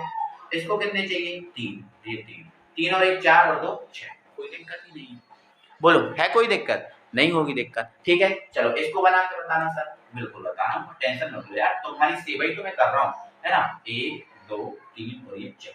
अच्छा आप कहाँ लगाएं सर डबल बॉन्ड, जहां आपकी मर्जी वहां डबल बॉन्ड, जैसे मान लो मैंने डबल बॉन्ड लगा दिया यहाँ या यहाँ, कहीं लगाओ आपकी मर्जी, मैंने डबल बॉन्ड लगा दिया यहाँ, चलो ठीक है लगा दो सर, कोई दिक्कत नहीं। अब बैलेंस करो, हाइड्रोजन कितने हैं 8, इसको कितने चाहिए, 3 चाहिए, इसको कितने चाहिए, 2 और 1 3, 1 चाहिए, इसको 2 और 1 3, 1 चाहिए, इसको कितने चाहिए, 3, देख लो हाइड्रोजन 8 होंगे, 3 और 3 6 7 और 1 8, समझ गए आप, कोई दिक्कत है नहीं। तो इस टाइप से आपको पकड़ना है चीज। मैंने आपको कितनी श्रेणी बता दी, 3 बता दी। पहली श्रेणी बताई मैंने एल्केन, क्या एल्केन। दूसरी श्रेणी बताई मैंने एल्केन, क्या एल्केन, ठीक है। और तीसरी श्रेणी मैंने बताई एल्कीन। तो आपको इन श्रेणियों को किससे पकड़ना है, प्रत्यय से। अगर एन लगा है तो एल्केन का होगा, अगर एल लगा है तो एल्किल का होगा, और 3 लगा है तो किसका होगा, एसिड। समझ में आपको आया, कोई दिक्कत है नहीं ना। चलो, तो इन श्रेणियों को आप पकड़ते जाओ एक दूसरे को, ठीक है, बहुत अच्छे से, बहुत काम की चीजें हैं। और अगर यही चीजें आप नहीं सीख पाओगे तो आगे केमिस्ट्री में आपको बहुत दिक्कत जाने वाली है, ठीक है। चलो, 3 श्रेणियां कंप्लीट, चौथी श्रेणियों की ओर बढ़ते हैं। तो आप डाले हेडिंग नेक्स्ट, और अगली श्रेणी जिसका नाम है, स्क्रीनशॉट ले लिया क्या आपने, समझा तो मैंने दिया भाई, स्क्रीनशॉट ही लेना यार, ले लो यार, है ना, क्यों कर रहे हो मजाक, ठीक है। चलो, नेक्स्ट श्रेणी जिसका नाम है एल्काइन श्रेणी। कौन सी श्रेणी प्यारे भाई, एल्काइन श्रेणी, ठीक है भाई। एल्काइन डाल देते हैं हेडिंग, ये डाला हमने एल्काइन श्रेणी। चलो, एल्काइन श्रेणी, प्रत्यय निकाल दो यार, अब तो सीख गए यार। एल्काइन प्रत्यय तो आयन ही होगा, क्या होगा, आयन, तो ये हो गया, ठीक। सूत्र क्या है सर, तो सूत्र है इसका CnH 2n-2। ओ, क्या बात कर दी सर आपने, क्या लिख दिया। तो भाई मैंने ये लिखा है कि जितना कार्बन होगा हाइड्रोजन उसके दुगने से 2 कम। अरे दुगने से कितना कम, 2 कम। समझ में आपको आ गया, कोई दिक्कत नहीं। और इसमें मेरे प्यारे भाई होगा ट्रिपल बॉन्ड। कौन सा बॉन्ड होगा मेरे भाई, ट्रिपल बॉन्ड होगा, ठीक है। कौन सा बॉन्ड होगा, ट्रिपल बॉन्ड। इसमें कौन सा बॉन्ड होगा प्यारे भाई, ट्रिपल बॉन्ड। क्लियर है कहानी, कोई दिक्कत नो, अंक ठीक है। अच्छा, सूत्र बनाओ सर। तो एक कार्बन होगा तो हाइड्रोजन कितना होगा, दुगने से 2 अधिक। एक का दुगना 2, 2 से 2 कम, ओ सॉरी दुगने से 2 कम। तो एक का दुगना 2, और 2 में से 2 कम करो 0, मतलब हाइड्रोजन क्या होगा, 0। और 0 का कोई मतलब नहीं रहता, 0 का कोई मतलब नहीं रहता, मतलब कहने का है कि एक कार्बन से ये श्रेणी नहीं बनती, बस।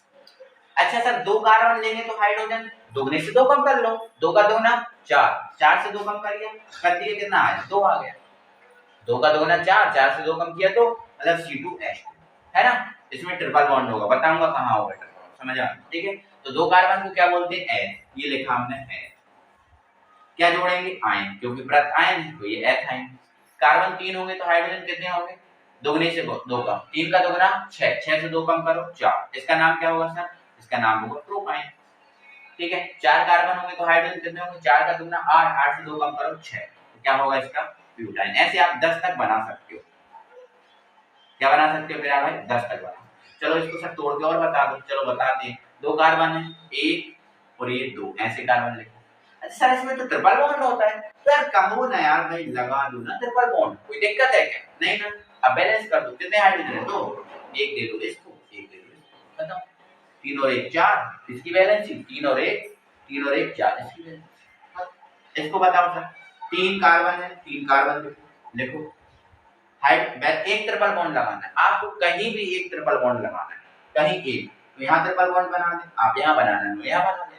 अब यहाँ बना दिया तो इसको कितने चाहिए, एक, इसको 3 और 1 4, कोई चाहिए कुछ भी नहीं चाहिए, इसको 3 और 1 4 कुछ भी नहीं चाहिए, इसको कितने चाहिए सर, इसको चाहिए 3, क्योंकि 3 और 1 4, ये बन गया। इसको बनाओ, C4 है, 1 2 3 4, हाइड्रोजन कितने हैं 6, बट सर इसमें ट्रिपल बॉन्ड चाहिए तो कहीं एक बनाओ, 1 2, यहाँ बना 3 और 1 4, 3 और 1 4, ये बैलेंस, इसको आप 3 हाइड्रोजन दे दो, इसको आप 3 हाइड्रोजन, समझ आया।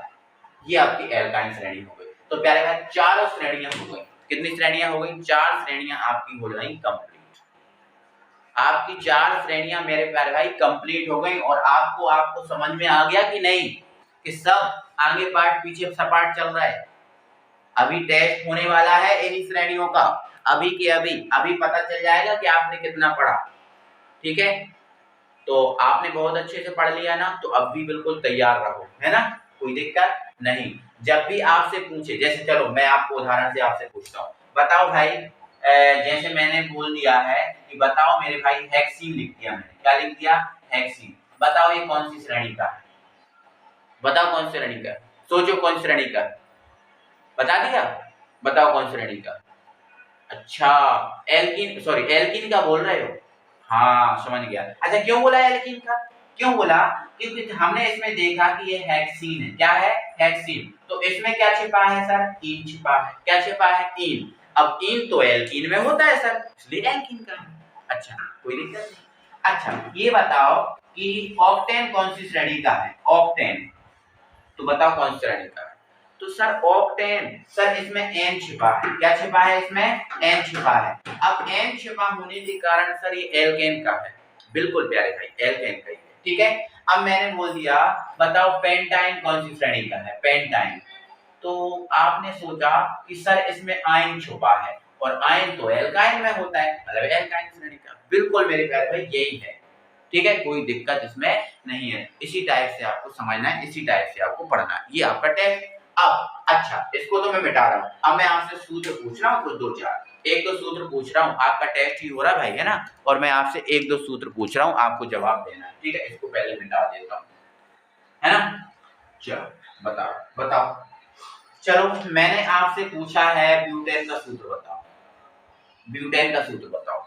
तो आपने सोचा कि सर ये ब्यूटेन जो है वो तो एल्केन का है। हाँ, एल्केन का है। तो सर एल्केन में जो हाइड्रोजन होते हैं कार्बन के दुगने से दो अधिक होते हैं। मैंने बोला हाँ, दो अधिक होते हैं। तो ब्यूट का मतलब तो सर 4 कार्बन, और एल्केन का होने के कारण दुगने से दो अधिक हाइड्रोजन, तो 4 का दुगना 8, और 8 से दो अधिक करो 10। सर ब्यूटेन का सूत्र C4H10। मेरे प्यारे भाई बहुत अच्छा, ऐसे ही तो आपको सोचना है, ऐसे ही सोचना है आपको। ठीक है, अच्छा ऐसे सोचना है सर। अच्छा और बताएंगे सर? अच्छा और बताएं सर। बिल्कुल, मैंने आपसे बोला कि बताओ प्यारे भाई है मैंने बोला बताओ प्यारे भाई ब्यूटीन का सूत्र क्या होता है? किसका? ब्यूटीन का। तो सर ये ब्यूटीन है, मतलब एल्कीन का है सर। हाँ, एल्कीन का है। कैसे फॉर्मूला? सर ब्यूट का मतलब 4। अब एल्कीन में तो सर हाइड्रोजन दुगने होते हैं, तो 4 हैं तो हाइड्रोजन कितनी होगी? 8।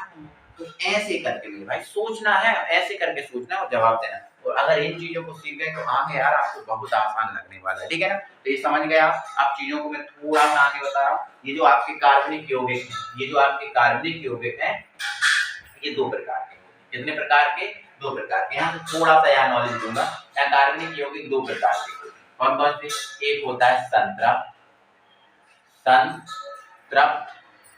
कार्बनिक यौगिक, एक संतृप्त कार्बनिक यौगिक, और एक होता है असंतृप्त कार्बनिक यौगिक। असंतृप्त कार्बनिक यौगिक।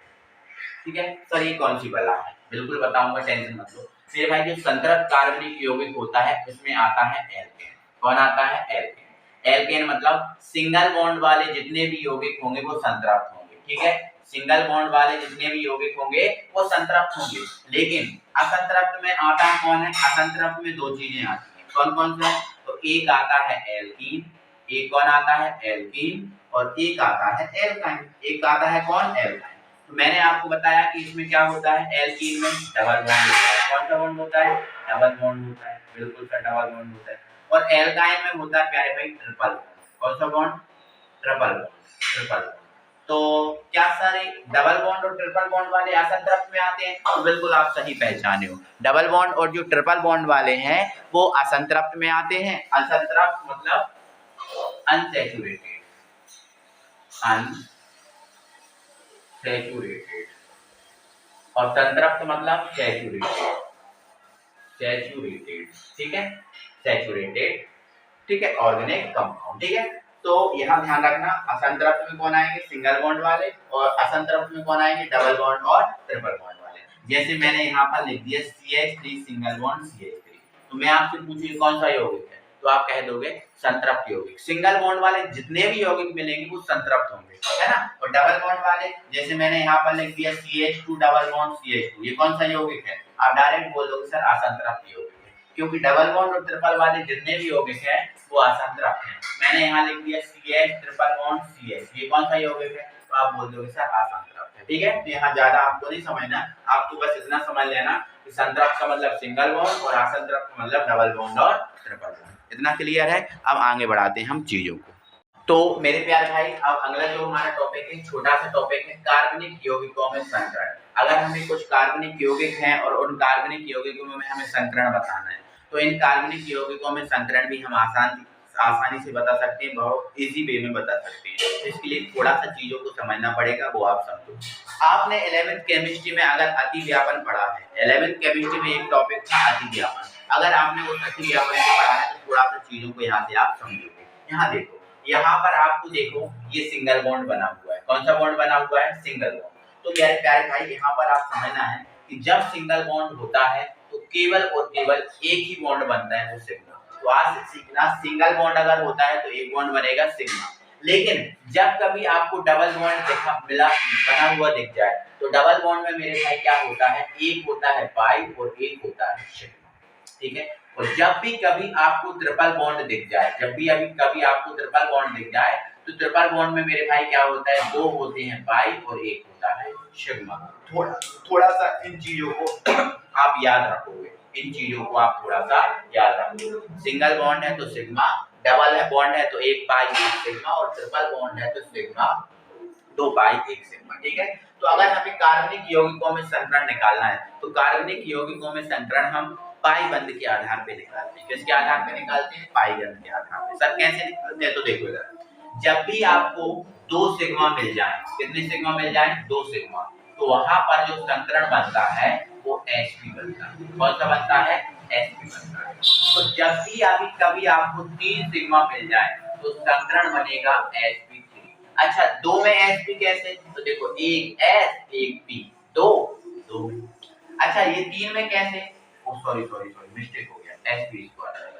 तीन में sp² कैसे? तो देखो, दो p एक s, तीन हो गए ना। ठीक है। अच्छा, चार सिग्मा मिल गए तो हमें प्राप्त होगा sp3 संकरण। तीन p एक s, चार हो गए ना। तो आपको इतना याद रखना कि कार्बनिक यौगिकों में संकरण तीन ही होते हैं, या तो आपका sp संकरण होगा, या आपका sp² होगा, या आपका sp³ होगा। कार्बनिक यौगिकों में तीन ही संकरण होंगे, और वो कब कब बनेंगे? दो सिग्मा होंगे तो sp, तीन सिग्मा होंगे तो sp², और चार सिग्मा होंगे तो sp³ संकरण होगा मेरे प्यारे भाई। इतना आप समझ पा रहे हो क्या बातों को? बिल्कुल, आई होप आप समझ गए हो। ठीक है। अब यहाँ देखो, मैंने एक एग्जांपल लिया है, इस एग्जांपल में आपको संकरण निकाल के बता रहा हूँ। इस कार्बन का भी संकरण बताऊंगा, इसका भी बताऊंगा, इस कार्बन का भी बताऊंगा, इस कार्बन का भी बताऊंगा, इसका भी बताऊंगा, और इसका ही बताऊंगा। सभी कार्बन के संकरण बताऊंगा। थोड़ा सा यहाँ समझो। यहाँ पर देखो, इस कार्बन के चारों ओर ये सिंगल बॉन्ड है तो सिंगल पे सिग्मा बनता है, तो यहाँ बनेगा सिग्मा। ये सिंगल है तो यहाँ भी सिग्मा, ये सिंगल है तो यहाँ भी सिग्मा, और ये सिंगल है तो यहाँ भी सिग्मा। आप मुझे ये बताओ, इस कार्बन के चारों ओर कितने सिग्मा है? तो आपने देखा इस कार्बन के चारों ओर 1 2 3 4 सिग्मा है। कितने सिग्मा है? 4 सिग्मा है। तो 4 सिग्मा होने के कारण इस कार्बन में संकरण होगा sp3, और ये संकरण होगा sp3। कोई दिक्कत नहीं। अब यहाँ पर देखो, इस कार्बन के चारों ओर कितने सिग्मा है? तो यहाँ तो सिग्मा, यहाँ सिंगल है तो यहाँ भी सिग्मा, यहाँ भी सिग्मा, और यहाँ भी सिग्मा। तो इस कार्बन के चारों ओर कितने सिग्मा है? 4। 4 सिग्मा होने के कारण यहाँ भी संकरण जो बनेगा वो बनेगा sp3। अब इस कार्बन के चारों ओर संकरण देखो, तो यहाँ तो सिग्मा है, यहाँ भी सिग्मा, लेकिन ये डबल है तो डबल पे एक पाई और एक सिग्मा, तो यहाँ तो क्या बन जाएगा? पाई, और यहाँ सिग्मा। तो अब देखो, इस कार्बन के चारों ओर कितने सिग्मा है? 1 2 3। अब 3 सिग्मा होने के कारण यहाँ संकरण कौन सा आएगा? sp2, क्योंकि 3 पे sp2 बनता है। ठीक है। अच्छा, यहाँ कितने कार्बन है? तो यहाँ सॉरी यहाँ बॉन्ड देखो, तो यहाँ सिग्मा, यहाँ सिग्मा। तो देखो, 1 2 3 सिग्मा है, 3 सिग्मा है तो कैसा? sp। यहाँ पर देखो इस कार्बन के चारों ओर, यहाँ पर क्या है? 3 बॉन्ड इधर, 1 बॉन्ड इधर, तो यहाँ पाई और यहाँ सिग्मा, क्योंकि 3 बॉन्ड होते हैं तो 2 पाई 1 सिग्मा।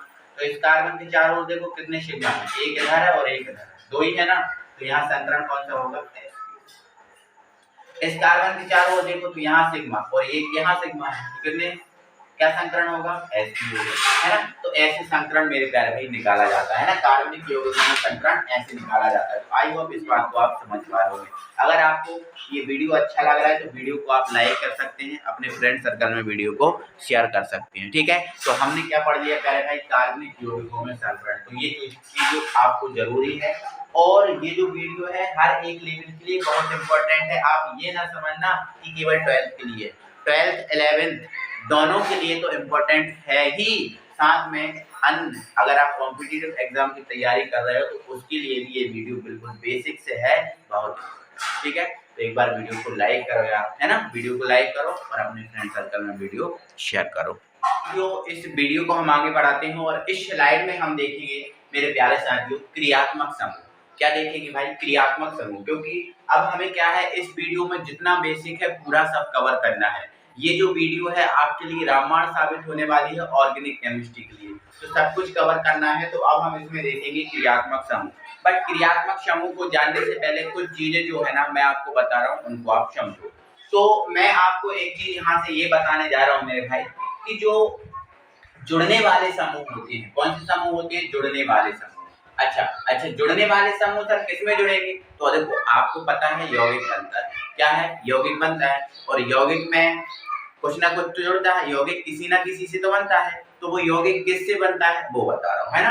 तो यहाँ पर सुनो कि जो जुड़ने वाले समूह होते हैं वो जुड़ने वाले समूह दो ही होते हैं। जुड़ने वाले समूह मेरे प्यारे भाई कितने होते हैं? दो ही होते हैं। अच्छा सर दो कौन कौन से होते हैं? तो देखो पहला तो होता है हमारा एल्किल समूह। कौन सा समूह? एल्किल समूह। और दूसरा होता है हमारा बेंजीन समूह। कौन सा समूह? बेंजीन समूह। जो जुड़ने वाले समूह हमारे दो ही होते हैं, एक होता है एल्किल समूह और दूसरा होता है बेंजीन समूह। तो बेंजीन का मेरे भाई थोड़ा सा याद रखना, बेंजीन को और भी नाम है, उनको जाना जाता है उन नामों से। तो देखो पहला तो नाम बेंजीन का बेंजीन ही है, दूसरा नाम जो बेंजीन का है वो एरिल है। क्या है? एरिल। बेंजीन को हम एरिल भी बोलते हैं, तो ध्यान रखना। और एक और नाम है बेंजीन का, तो बेंजीन को हम फेनिल भी बोलते हैं। क्या बोलते हैं? फेनिल बोलते हैं। ठीक है, तो इन नामों को आपको याद रखना है। बेंजीन के कितने हैं नाम? 3 नाम है, बेंजीन, एरिल और फेनिल। तो जुड़ने वाले समूह कितने हो गए? 2 हो गए। एक आपका एल्किल समूह जुड़ता है और दूसरा आपका बेंजीन समूह जुड़ता है, एरिल या फेनिल समूह जुड़ता है। ठीक है, तो जरा हम बात करेंगे। हमने अभी एल्किल को पढ़ा, इसका प्रत्यय क्या होता है? एल होता है। ठीक है, और हमने अभी इसके फार्मूले को भी देखा। इसका फार्मूला क्या होता है कि CnH2n+1, मतलब इसमें जो हाइड्रोजन होता है कार्बन के दुगने से कितना अधिक होता है? 1 अधिक होता है। ठीक है, तो एल्किल में कौन आता है? मेथिल, एथिल, प्रोपिल, ब्यूटेल, है ना, पेंटिल, हेक्सिल, ऑक्टेल, नॉनटेल, लैक्टिल, ये सब आते हैं। मतलब जितने एल होते हैं, एल वाले जितने भी होते हैं वो सब किसमें आते हैं? एल्किल में आते हैं। तो एल्किल में मेथिल, एथिल, प्रोपिल यही आते हैं ना। ठीक है, कोई दिक्कत नहीं है। ठीक है, कोई दिक्कत नहीं। चल अब यहाँ से मैं दोस्तों आपको एक यहाँ से बात ये बताने जा रहा हूँ, एक इम्पोर्टेंट बात है कि जो आपका एल्किल समूह होता है इसको हम आर से व्यक्त करते हैं।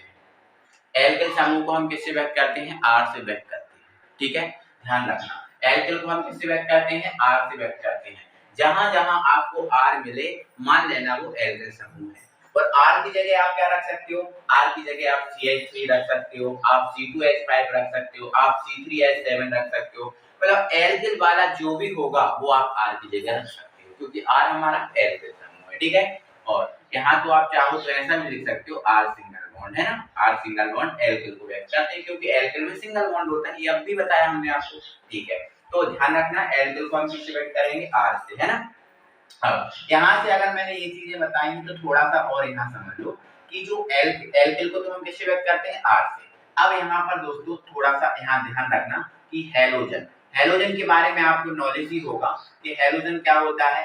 Cl2, है ना, Vi2, है ना, I2, ठीक है, और F2, ये क्या होते हैं? हैलोजन होते हैं। क्या होते हैं? हैलोजन। तो जो हैलोजन होता है, हैलोजन को हम H2 से व्यक्त करते हैं। हैलोजन को हम किससे व्यक्त करते हैं? H2 से। और हैलोजन जो है, इस हैलोजन से एक शब्द बना है जिसका नाम है हैलाइड।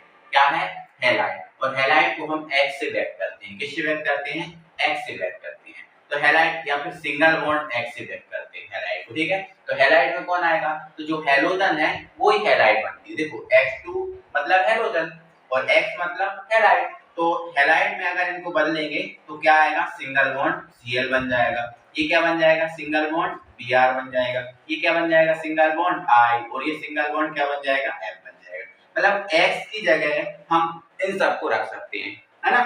तो X की जगह Cl भी रख सकते हैं, Br भी, I भी, ये सब रख सकते हैं। ठीक है, अगर आप समझे तो एल्किल को हम किससे व्यक्त करें? R से, और हैलाइड को हम किससे व्यक्त करते हैं? X से। ठीक है, और अब यदि मैं यहाँ से एक चीज बना दूं, देख बेटा यहाँ बना रहा हूँ R सिंगल बॉन्ड X, तो ये क्या है बताओ? तो मैंने अभी आपको बताया R क्या होता है? एल्किल, और X क्या होता है? हैलाइड। तो R सिंगल बॉन्ड X क्या है? Alkyl halide. क्या हुआ, एल्किल हैलाइड। ठीक है, अब अच्छा इसके फॉर्मूले कैसे बनाए, तो बना सकते हो। आर की जगह आप क्या रख सकते हो, इनमें से कोई भी रख सकते हो। जैसे मान के चलो मैंने क्या रख दिया, CH3 रख दिया।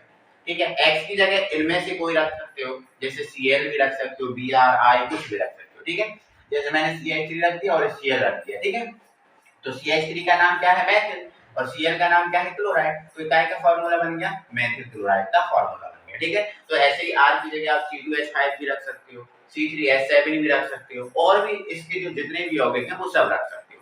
R की जगह एल्किल कोई भी रख सकते हो, और हैलाइड H की जगह ये कोई सा रख सकते हो। ठीक है, यहाँ समझ गए। चलो अब बेंजीन पे आ जाओ।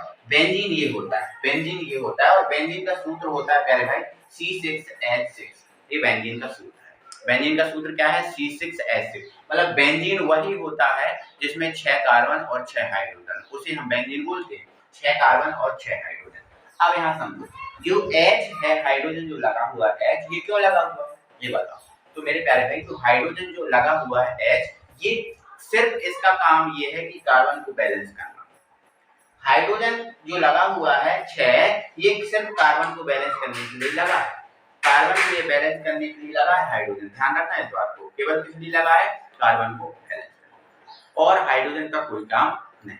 ठीक है, चलो आगे और बताऊंगा इसमें बात। अब दोस्तों ये बेंजीन, आपको पता है बेंजीन की एक संरचना बनती है ना। तो बेंजीन की जब संरचना बनती है तो इस टाइप से बनती है, इसमें इस टाइप की बेंजीन की क्या बनती है, संरचना बनती है ना। अब इसमें कितने कार्बन होते हैं, सॉरी इसमें कितने कॉर्नर होते हैं, 6, 1 2 3 4 5 6, ये 6 कॉर्नर होते हैं। तो देखो ये जो 6 कॉर्नर होते हैं, देखो मैंने बिल्कुल ओपन बनाया, मैंने छिपा के नहीं बनाया। इसमें क्या होता है, जो कार्बन और हाइड्रोजन होते हैं इस संरचना में छिपे हुए होते हैं, मैंने अभी ओपन करके बनाया। तो बेंजीन में जो 6 कार्बन और 6 हाइड्रोजन होते हैं, उसकी संरचना में ये इस टाइप से व्यवस्थित होती है, इस टाइप से आप देख रहे हो, एक कार्बन हाइड्रोजन, एक कार्बन हाइड्रोजन। तो इस प्रकार से बेंजीन में 6 कोने होते हैं। कितने कोने होते हैं, 6 कोने होते हैं। मैंने बताया ना, 1 2 3 4 5 ऐसे 6 कोने, और प्रत्येक कोने पे क्या होता है, एक कार्बन और एक हाइड्रोजन, एक कार्बन एक हाइड्रोजन, एक कार्बन एक हाइड्रोजन। ठीक है, इस टाइप से ये व्यवस्थित होते हैं। ठीक है, अब लेकिन ये कार्बन और ये हाइड्रोजन बैलेंस नहीं होते, कार्बन और हाइड्रोजन बैलेंस नहीं होते। इसलिए हम क्या करते हैं, जो बेंजीन होता है, बेंजीन में हम क्या करते हैं, एक छोड़ के डबल बॉन्ड लगाते हैं। जैसे यहाँ डबल बॉन्ड लगा दिया, इसको छोड़ दो, यहाँ डबल बॉन्ड लगा दो, इसको छोड़ दो, यहाँ डबल बॉन्ड लगा दो, इसको छोड़ दो। ठीक है, इसलिए बेंजीन में हम क्या करते हैं, एक छोड़ के डबल बॉन्ड लगाते हैं। अब जैसे सर आपने बोला कि सर हमें यहाँ से नहीं लगाना, तो यहाँ से बिल्कुल मत लगाओ। जैसे आपको यहाँ से नहीं लगाना, जैसे डबल बॉन्ड आपको यहाँ से लगाना, आप यहाँ लगा दो, यहाँ लगा दो, इसको छोड़ दो, यहाँ लगा दो, इसको छोड़ दो, यहाँ लगा दो। मतलब बेंजीन में जो डबल बॉन्ड होता है एक छोड़ के लगाया जाता है। ठीक है, तो आप कितनी बातें याद रखोगे कि बेंजीन की संरचना में प्रत्येक कॉर्नर पे एक कार्बन और एक हाइड्रोजन उपस्थित होता है। बेंजीन में 3 होते हैं डबल बॉन्ड, 3 होते हैं डबल बॉन्ड, और 3 क्या होते हैं, सिंगल बॉन्ड होते हैं। ठीक है, ठीक है, एक सेकंड। 3 होते हैं इसमें सिंगल बॉन्ड, 3 होते हैं इसमें डबल बॉन्ड, और 3 क्या होते हैं इसमें सिंगल बॉन्ड। इतनी इन बातों को आपको याद रखना है बेंजीन में। ठीक है, तो बेंजीन में ये हो गया। ठीक है, अब अच्छा बेंजीन को सर ऐसे बनाते हैं क्या, हमने तो ऐसा कॉपी में लिखा नहीं देखा, तो आपने नहीं देखा, मैंने ये वास्तविक रूप बताया है आपको। ठीक है, अब बेंजीन का ये वास्तविक रूप बताया, लेकिन बेंजीन को आप ऐसे नहीं लिखना पूरा, बेंजीन को आप कैसे लिखना, ऐसे बनाना। ठीक है, ऐसे बनाना। ठीक है, ऐसे बनाना। अब जो डबल बॉन्ड है बेंजीन में आप कैसे लगाओगे, एक छोड़ के आप लगा दोगे, जैसे यहाँ लगा दिया, इसको छोड़ देना, यहाँ लगा दो, इसको छोड़ दो, यहाँ लगा दिया, इसको छोड़ दो, एक छोड़ के लगाना। अब जहां से स्टार्ट, जैसे आप यहाँ से करना है स्टार्ट, यहाँ से कर दो स्टार्ट, लेकिन एक छोड़ के डबल बॉन्ड लगाना। ठीक है, चलो। या फिर आपको बेंजीन को सर ऐसे नहीं बनाना, तो और कोई है तरीका, हाँ एक तरीका और है। जैसे बेंजीन को आपको ऐसे नहीं बनाना, तो ये इस टाइप की बेंजीन लगाना, और बेंजीन में एक रिंग बना देना छोटी, बेंजीन में क्या बना देना, एक रिंग बना देना। ठीक है, ऐसे तो आप ये बॉन्ड वाली प्रॉब्लम खत्म हो जाएगी, क्योंकि बॉन्ड अगर गलती से आपने एक साथ लगा दिए तो मिस्टेक हो सकती है। इसलिए बेंजीन को आप ऐसे बना दिया करो। ठीक है, बेंजीन रिंग बना के उसके बीच में एक छोटी सी रिंग बना दिया करो, ये क्या बन गई, बेंजीन। देखो, तो बेंजीन को C6H6 लिख सकते हैं, या फिर ऐसे बनाना है तो ऐसे बनाओ, ऐसे बनाना है तो ऐसे बनाओ। ठीक है, ये मैंने इसका वास्तविक रूप दिखाया। ठीक है, अब एक बात और इम्पोर्टेंट जो अक्सर लोगों को प्रॉब्लम होती है। ठीक है, देखो बेंजीन में 6 कार्बन और 6 हाइड्रोजन है ना। अगर इस बेंजीन से कोई जुड़ेगा, अगर इस बेंजीन से कोई जुड़ेगा, तो अगर जुड़ने वाला एक संयोजकता वाला है तो बेंजीन का एक H कम हो जाएगा, और अगर बेंजीन से दो कोई जुड़ेंगे और जुड़ने वाले एक संयोजकता में हैं, तो अब दो जुड़ेंगे तो दो संयोजकता लेके आएंगे, तो बेंजीन के कितने H कम हो जाएंगे? 2 H कम हो जाएंगे। ठीक है, मैं अभी यहाँ यौगिक करके बताऊंगा, आप टेंशन मत लेना। ठीक है, तो यहाँ पर ध्यान रखना, बेंजीन से जब कोई जुड़ेगा तो उस बेंजीन का H कम हो जाएगा। अगर एक जुड़ेगा तो एक H कम होगा, दो जुड़ेंगे तो 2 H कम होंगे। ठीक है, तीन जुड़ेंगे तो 3 H कम होंगे, और 6 जुड़ जाएंगे तो 6 H कम। समझ रहे हैं? उसको मैं बताऊंगा। ठीक है, तो यहाँ से कहानी समझ गए। तो हम दोस्तों पढ़ने वाले हैं क्रियात्मक समूह। अच्छा, क्रियात्मक समूह क्या होता है? तो मेरे भाई, मैंने अभी ये जो बताया ना, एल्किल या एरिल समूह, एल्किल या एरिल समूह बताया ना, तो एल्किल या एरिल समूह से जो चीज जुड़ी होती है, एल्किल या एरिल समूह से जो चीज जुड़ी होती है उसे हम क्रियात्मक समूह बोलते हैं। समझ पा रहे हैं?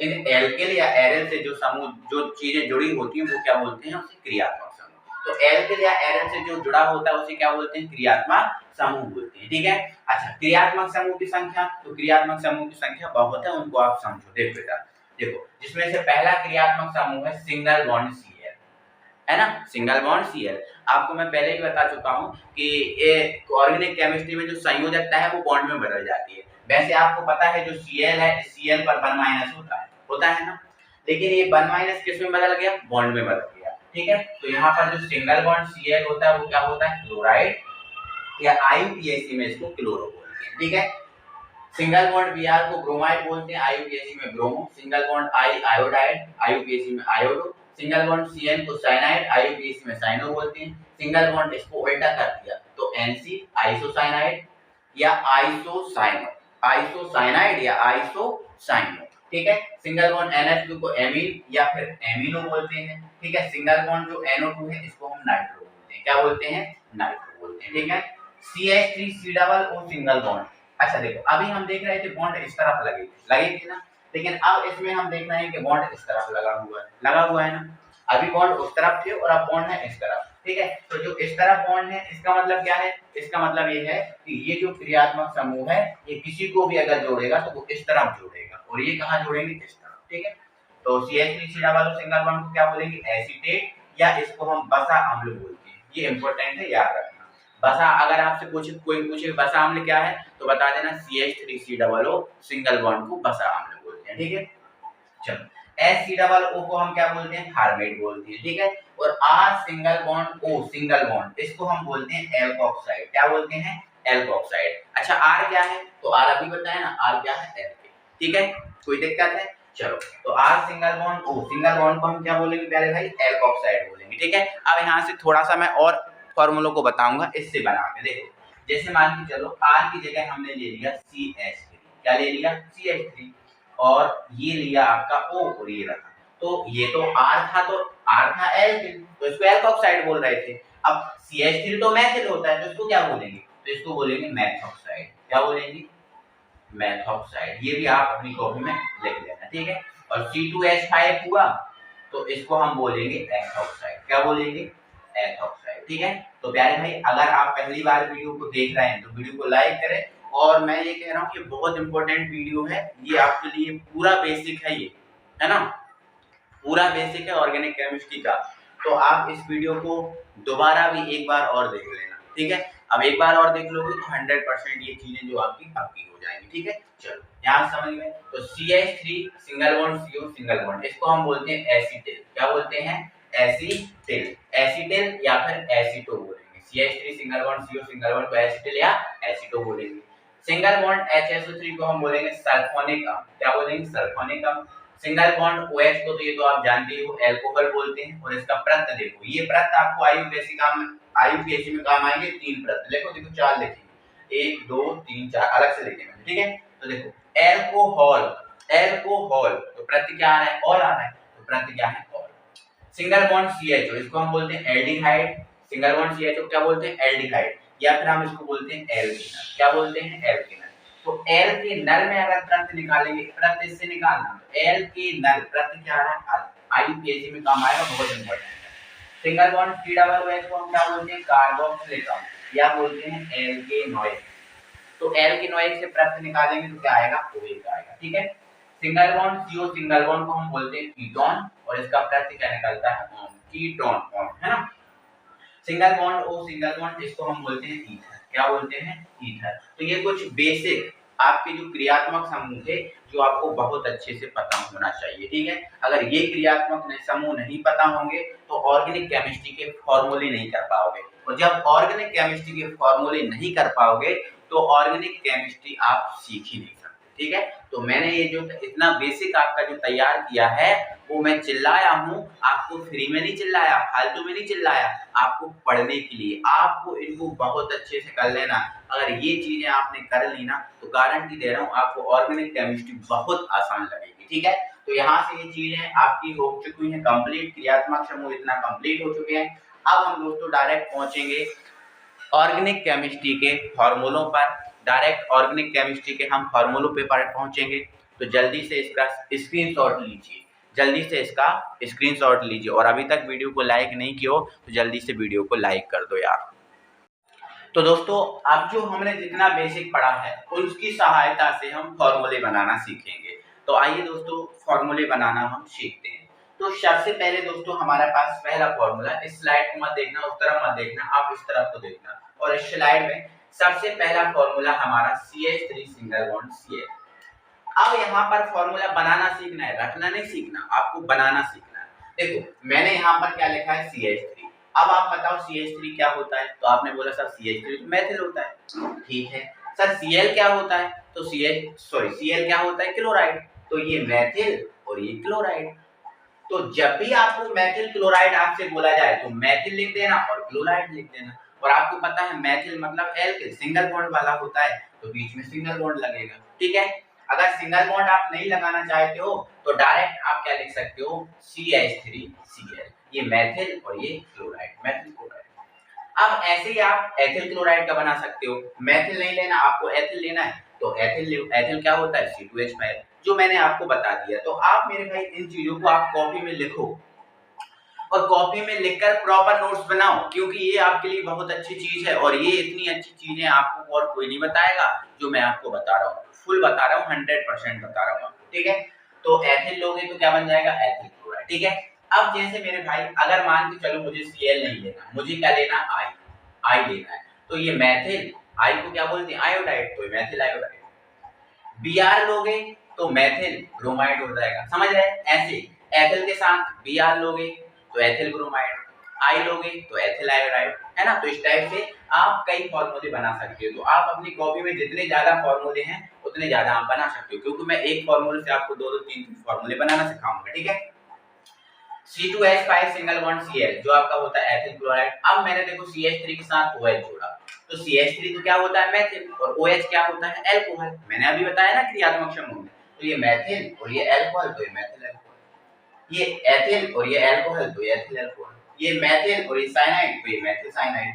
अब इसका क्या कर सकते हो, जैसे मैथिल साइनाइड बनाया, आप एथिल साइनाइड बना सकते हो। मैंने एक फार्मूला बनाया केवल मैथिल का, आप एथिल का भी बनाना। ठीक है, जैसे ये मैथिल साइनाइड लिखा, आप इसकी जगह एथिल समूह लेना, एथिल साइनाइड बन जाएगा। ठीक है, अब जैसे मैथिल मैंने उल्टा कर दिया, एनसी क्या होता है, आइसोसाइनाइड, तो ये मैथिल आइसोसाइनाइड है, तो आप एथिल आइसोसाइनाइड का ही बना लेना। ठीक है, आप रटना नहीं, आप बनाना सीखो। ठीक है, ओके। अब जैसे HCOOH क्या होता है, फार्मिक अम्ल, थोड़ा सा ये याद रखना पड़ेगा। HCOOH क्या होता है, फार्मिक अम्ल, और CH3COOH क्या होता है, एसिटिक अम्ल। SCHO क्या होता है, फॉर्मेल्डिहाइड, और CH3CHO क्या होता है, एसिटाल्डिहाइड। कुछ चीजें आप याद रख लेना। ठीक है, अब यहाँ पर हम एक फार्मूला और आपको बताएंगे जो भी आपको लिखना है। ठीक है, तो देखो इधर, यहाँ पर आप एक फार्मूला और लिख लेना, CH3 single bond CO single bond CH3। अब यहाँ देखो, ये मैथिल है और ये मैथिल है, कितने मैथिल हो गए, 2। और मैंने बताया था अगर कोई क्रियात्मक समूह 2 होते हैं तो उसको डाई बोलते हैं। क्या बोलते हैं, डाई। और ये CO क्या है, कीटोन है, तो आप इसको क्या बोल सकते हो, डाई मैथिल। मैथिल मैथिल 2 है ना, तो डाई मैथिल कीटोन बोल सकते हो, डाई मैथिल कीटोन। आप लिख लेना, 2 नाम बता रहा हूँ, आप लिखना चाहिए, आपको लिखो आप कॉपी में। ठीक है, तो डाई मैथिल इसको कीटोन भी बोलेंगे, और इसी को हम बोलते हैं एसीटोन। क्या बोलते हैं, एसीटोन। आपको अगर अच्छे से सीखना है, अच्छे से चीजों को क्लियर करना है, अच्छे से समझना है, तो मैं 2-2 3-3 नाम बताऊंगा, मैं यहाँ लिखूंगा नहीं, बताऊंगा, तो आप अपनी कॉपी में लिखते जाओ। ठीक है, इसको एसीटोन बोलते हैं। ठीक है, ओके। अब CH3CO क्या हो, CH3CHO क्या होता है, एस्टरलिहाइड। अब यहाँ से सुनो, तीन चार फॉर्मूले सेम आएंगे। जैसे CHCl3 लिखा आपने तो ये क्लोरोफॉर्म होता है। अब CH के साथ आपने Br3 लिख दिया तो ये ब्रोमोफॉर्म होगा। क्या होगा, ब्रोमोफॉर्म। CH के साथ I3 होगा तो ये आयोडोफॉर्म होगा। ठीक है, तो यहाँ देखिए नहीं, आप लिख लेना। और CCl3 क्या होता है, देखो ये कार्बन है, चार मतलब टेट्रा, और Cl क्या होता है, क्लोराइड। तो कार्बन टेट्रा क्लोराइड, इसका शॉर्ट फॉर्म क्या है, CTC। तो कार्बन का C, टेट्रा का T और क्लोराइड का C, तो कार्बन टेट्रा क्लोराइड। ठीक है, चलो अब क्लोरोफ्लोरोकार्बन CCl2H2। तो देखो ये क्लोरोफ्लोरोकार्बन का सूत्र होता है, इसको शॉर्ट फॉर्म बोलते हैं CFC, है ना। तो ये बेसिक फॉर्मूले हैं, आप लोग इनको लिखो, अच्छे से लिखो, है ना। तो इस तरफ की एक बार स्लाइड का स्क्रीनशॉट लो, इस तरफ की स्लाइड जो बनी है इसका स्क्रीनशॉट लो। मैं कुछ और फॉर्मूले आपको बना के बता रहा हूँ। ठीक है, आपने स्क्रीनशॉट ले लिया, जल्दी से स्क्रीनशॉट ले लो, और हम इस पे और फॉर्मूले बना के बता रहे हैं, इनको हम मिटा देंगे। ठीक है, चलो। और आप भाई या तो वीडियो को पॉज करके मेरे भाई पूरा लिख लो, है ना, क्योंकि आपके लिए बहुत जरूरी फॉर्मूले हैं, बहुत इंपॉर्टेंट फॉर्मूले हैं। बिना फॉर्मूले के ऑर्गेनिक केमिस्ट्री नहीं आती समझ में। ठीक है, तो आपको इन फॉर्मूले को तैयार करना है, रटना नहीं, मैं समझा रहा हूँ आपको। ठीक है, चलो नेक्स्ट। इसके बाद मेरे भाई नेक्स्ट फॉर्मूला है एक छोटा सा फॉर्मूला COCl2, जो आपका फास्जीन गैस का, किसका है, फास्जीन का। ये एक जहरीली गैस है, फास्जीन उसका फॉर्मूला है। ठीक है, ये अभी लिखो आप। ठीक है, इसके बाद आपको CH2Cl2, ये मैथिलीडीन का फॉर्मूला है, मैथिलीडीन, इसको भी आपको तैयार करना है। ठीक है, चलो। इसके बाद आपको ध्यान रखना है C2H4, ये एसिटिलीन गैस का है, एसिटिलीन गैस का फॉर्मूला, ये इसको भी आप तैयार करो। ठीक है, ये फॉर्मूले आपको तैयार ही करना पड़ेंगे मेरे भाई। ठीक है, चलो एसिटिलीन, है ना, जो फॉर्मूले बन सकते हैं उनको मैं बनाना बता रहा हूँ। ठीक है, अब इधर देखो, ये लिखा है CH3C डबल। अब बताओ ये क्या होता है, बसा अम्ल होता है। मैंने अभी आपको बताया CH3 से डबल O क्या होता है, बसा अम्ल होता है ना। अब यहाँ पर अगर मैं Ag लिख दूं, क्या लिख दूं, Ag, तो ये क्या बन जाएगा, ये तो बसा अम्ल है और ये सिल्वर है और पूरा लवण है, तो इसको बोलते हैं बसा अम्ल का सिल्वर लवण। बसा अम्ल का सिल्वर लवण, बसा अम्ल का कौन सा लवण है, सिल्वर लवण है। तो ध्यान रखना, ये बसा अम्ल का कौन सा लवण है, सिल्वर लवण है। ठीक है, अब यही अगर मैं Na लिख दूं, क्या लिख दूं, Na, Ag ना लिखे, Ag की जगह मैं क्या लिख दूं, Na लिख दूं, तो ये बसा अम्ल का सोडियम लवण हो जाएगा। अगर मैं K लिख दूं तो ये बसा अम्ल का पोटेशियम लवण हो जाएगा। तो देखो एक फॉर्मूले से दो तो तीन फॉर्मूले बना रहा हूँ। ये बसा अम्ल का सिल्वर लवण है, Ag लिखा है, सोडियम है तो सोडियम लवण, और K है तो पोटेशियम लवण। ठीक है, चलो यहाँ से दो तीन फॉर्मूले तैयार आपके। ठीक है, अब यहाँ देखो, R single bond O, single bond आपका क्या होता है, ये होता है आपका एल्कोक्साइड। क्या होता है, एल्कोक्साइड। ठीक है, अब यदि मैं R के साथ, किसके साथ, R के साथ Ag लिख दूं, क्या लिख दूं, Ag, तो ये तो आपका क्या होगा, एल्कोक्साइड, और ये क्या है, सिल्वर, तो ये पूरा बन गया सिल्वर एल्कोक्साइड। ठीक है, तो ये क्या बन गया आपका, सिल्वर एल्कोक्साइड, सिल्वर एल्कोक्साइड बन गया। ठीक है, अब यहाँ दो तीन फॉर्मूले और निकालो। अगर मैं यहाँ सोडियम लिख दूं तो ये सोडियम एल्कोक्साइड बन जाएगा। अगर पोटेशियम लिख दूं तो क्या बन जाएगा, ये पोटेशियम एल्कोक्साइड बन जाएगा। ठीक है, तो दो दो तीन तीन फॉर्मूले बता रहा हूँ, आप इनको बनाना बता रहा हूँ, आप तैयार कर लेना। ठीक है, चलो नेक्स्ट फॉर्मूला हम बात करेंगे, जैसे R single bond Mg single bond X, ये क्या होता है, तो ये होता है ग्रिग्नार्ड अभिकर्मक। कौन सा अभिकर्मक, ग्रिग्नार्ड अभिकर्मक, ये ग्रिग्नार्ड अभिकर्मक का formula. R single bond Mg single bond X क्या होता है, ग्रिग्नार्ड अभिकर्मक का फॉर्मूला। तो सर इसका और कोई नाम है, तो देखो आप अपना नाम खुद बनाओ। देखो R क्या है, एल्किल, Mg क्या है, मैग्नीशियम, और X क्या है, हैलाइड, अभी बताया ना। तो ये किसका फॉर्मूला बन गया, ये बन गया आपका फिर तो एल्किल मैग्नीशियम, ये एल्किल मैग्नीशियम, मैं पूरा नहीं लिखता हूँ, एल्किल, ये मैग्नीशियम और ये हैलाइड, आप पूरा लिख देना। ठीक है, ये एल्किल मैग्नीशियम हैलाइड का फॉर्मूला बन गया। ये ग्रिग्नार्ड अभिकर्मक बोलते हैं इसको, या फिर इसको क्या बोलेंगे, एल्किल मैग्नीशियम हैलाइड। अब मैं इससे भी दो तीन फॉर्मूले निकाल रहा हूँ, आप इधर देखो, समझो इधर। R क्या, R की जगह में अगर CH3 लिखूं और ये Mg तो रह गई, ठीक है। और X की जगह क्या लिख सकते हैं, ClBr, ये सब लिख सकते हैं, ठीक है। तो ये क्या बन गया, मेथिल मैग्नीशियम क्लोराइड बन गया कि नहीं, मेथिल मैग्नीशियम क्लोराइड बन गया कि नहीं। ऐसे आप इनके और फॉर्मूले बना सकते हो। आप यहाँ एथिल ले सकते हो तो एथिल मैग्नीशियम क्लोराइड बन सकता है। यहाँ भी आप बदल सकते हो ClBr। तो ये है तो ग्रिग्नार्ड अभिकर्मक है, लेकिन ग्रिग्नार्ड अभिकर्मक में मेथिल मैग्नीशियम क्लोराइड है, ठीक है। तो ऐसे करके आप फॉर्मूले तैयार करेंगे, ठीक है। तो मैं आपको कई फॉर्मूले तैयार करा रहा हूँ, आप बिल्कुल इनको अच्छे से लिखें, अच्छे से इनको जमाएं और आप इनको बनाना सीखें, क्योंकि रटोगे तो बहुत फॉर्मूले हो जाएंगे, ठीक है। रटना पड़ेगा कुछ फॉर्मूलों को, लेकिन सभी को नहीं। तो ऐसे करके इन फॉर्मूलों को आप तैयार करो। यहाँ समझ पा रहे हो आप, इतनी चीजों को समझ गए हो आप, ठीक है। तो यहाँ से अब इसको हटा रहे हैं, स्क्रीनशॉट लो, ठीक है। तो इन सब चीजों को तैयार करो, और इन सब चीजों को अगर तैयार कर लोगे तो ऑर्गेनिक केमिस्ट्री भाई बहुत आसान लगेगी, क्योंकि ऑर्गेनिक केमिस्ट्री में केवल फॉर्मूलों की जरूरत होती है और रखने वाली कोई चीजें होती नहीं, ठीक है। मैं बिल्कुल आपको बताऊंगा, रिएक्शन एक एक रिएक्शन आपको सिखाऊंगा बहुत अच्छे तरीके से, ठीक है। चलो इसके बाद कुछ फॉर्मूले, जैसे आपको पता है PCl5 क्या होता है, फास्फोरस, ये 5 मतलब पेंटा और Cl मतलब क्लोराइड, ये फास्फोरस पेंटा क्लोराइड का फॉर्मूला, ठीक है। आप लिख लो कॉपी में, फास्फोरस पेंटा क्लोराइड का फॉर्मूला है ना। तो ऐसे करके फॉर्मूलों को रखो, और ये फॉर्मूले लिस्ट अलग से तैयार करो रखो, ठीक है। और जब मैं पढ़ाऊंगा तो ये फॉर्मूले लिस्ट आप बनाओगे ना, फॉर्मूले जहाँ लिखो उसमें कुछ जगह छोड़ के चलना, ठीक है। क्योंकि जब मुझे जैसे कोई एक नया फॉर्मूला आ गया जो मैं अभी गलती से भूल गया, नहीं लिखा पाया, तो मैं उसको उसमें एडजस्ट करा दूंगा, ठीक है। तो ऐसे करके आप तैयार करो, ठीक है। अब एक और फॉर्मूला लिखो FeOCl3, जिसको हम बोलते हैं फास्फोनिल क्लोराइड, ठीक है। फास्फोनिल क्लोराइड, फास्फोनिल क्लोराइड, ठीक है। तो ये फॉर्मूले लिख लो आप, है ना। इसके बाद एक फॉर्मूला और लिखना है, यहाँ पर ये C है, यहाँ पर CH3, ऊपर यहाँ भी CH3, यहाँ OH और यहाँ होता है CCl3। ये बहुत इंपॉर्टेंट फॉर्मूला है, बहुत IMP है। इसका नाम है क्लोरीटोन। क्या है, क्लोरीटोन। ये क्लोरीटोन का फॉर्मूला, ठीक है। तो जैसे दोस्तों आप प्रैक्टिस करोगे, इनको आप एक बार याद रख लेना कि कैसे कैसे होता है, बनाना सीखना, ठीक है। और जब रिएक्शन में अप्लाई करोगे तो धीरे धीरे सारी चीजें आपको याद हो जाएंगी, अपनी जुबान पे हो जाएंगी फॉर्मूला, जैसे मुझे याद है, ठीक है। तो ये क्लोरीटोन, और ये ध्यान रखना जो क्लोरीटोन है निद्राकारी औषधि है। कौन सी औषधि है, निद्राकारी औषधि है, ठीक है। तो इसको आपको याद रखना, ठीक है। तो ये एल्किल वाले छोटे फॉर्मूले हुए। आप कुछ बेंजीन वाले फॉर्मूलों पे बात करेंगे। तो देखो यहाँ पर देखो ये बेंजीन है और इसके ऊपर लगा है Cl। तो ये तो बेंजीन है और Cl को क्या बोलते हैं, क्लोराइड। इसका नाम क्या हो गया, बेंजीन क्लोराइड, बेंजीन क्लोराइड, या फिर इसको हम क्या बोलेंगे, क्लोरोबेंजीन। ये IUPAC नाम है, IUPAC नाम अलग से सिखाऊंगा, बट अभी देखो ये है बेंजीन, ये क्लोराइड, तो ये बेंजीन क्लोराइड, या फिर यहाँ से बोलोगे क्लोरोबेंजीन, ठीक है। अच्छा अब यहाँ पर अगर Br हुआ तो क्या हो जाएगा, ये बेंजीन ब्रोमाइड, I हुआ तो बेंजीन आयोडाइड। तो ऐसे करके आप कई फॉर्मूले इससे भी तैयार कर सकते हो, ठीक है। Br हुआ तो बेंजीन ब्रोमाइड, I हुआ तो बेंजीन आयोडाइड, ऐसे करके तैयार कर लेंगे, ठीक है।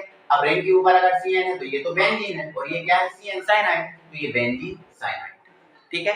अच्छा सर हमें रिंग नहीं लिखना। अच्छा एक और क्वेश्चन आया मेरे दिमाग में, अगर आपको बेंजीन नहीं लिखना, अपन और रूप में लिख सकते हो, तो वो कैसे लिखेंगे। तो देखो आपको पता है बेंजीन क्या होता है, C6H6 होता है, C6H6 होता है, ठीक है। अब आप बेंजीन से क्या जोड़ रहे हो, Cl जोड़ रहे हो। तो मैंने बताया था जब बेंजीन से अगर कोई कुछ जुड़ेगा तो उसका एक H कम हो जाएगा। तो बेंजीन से कौन जुड़ा, एक Cl जुड़ा, तो इसका एक H कम कर दो, क्योंकि H तो बैलेंसिंग के लिए लगा होता है। आपको बैलेंसिंग कौन देगा, Cl।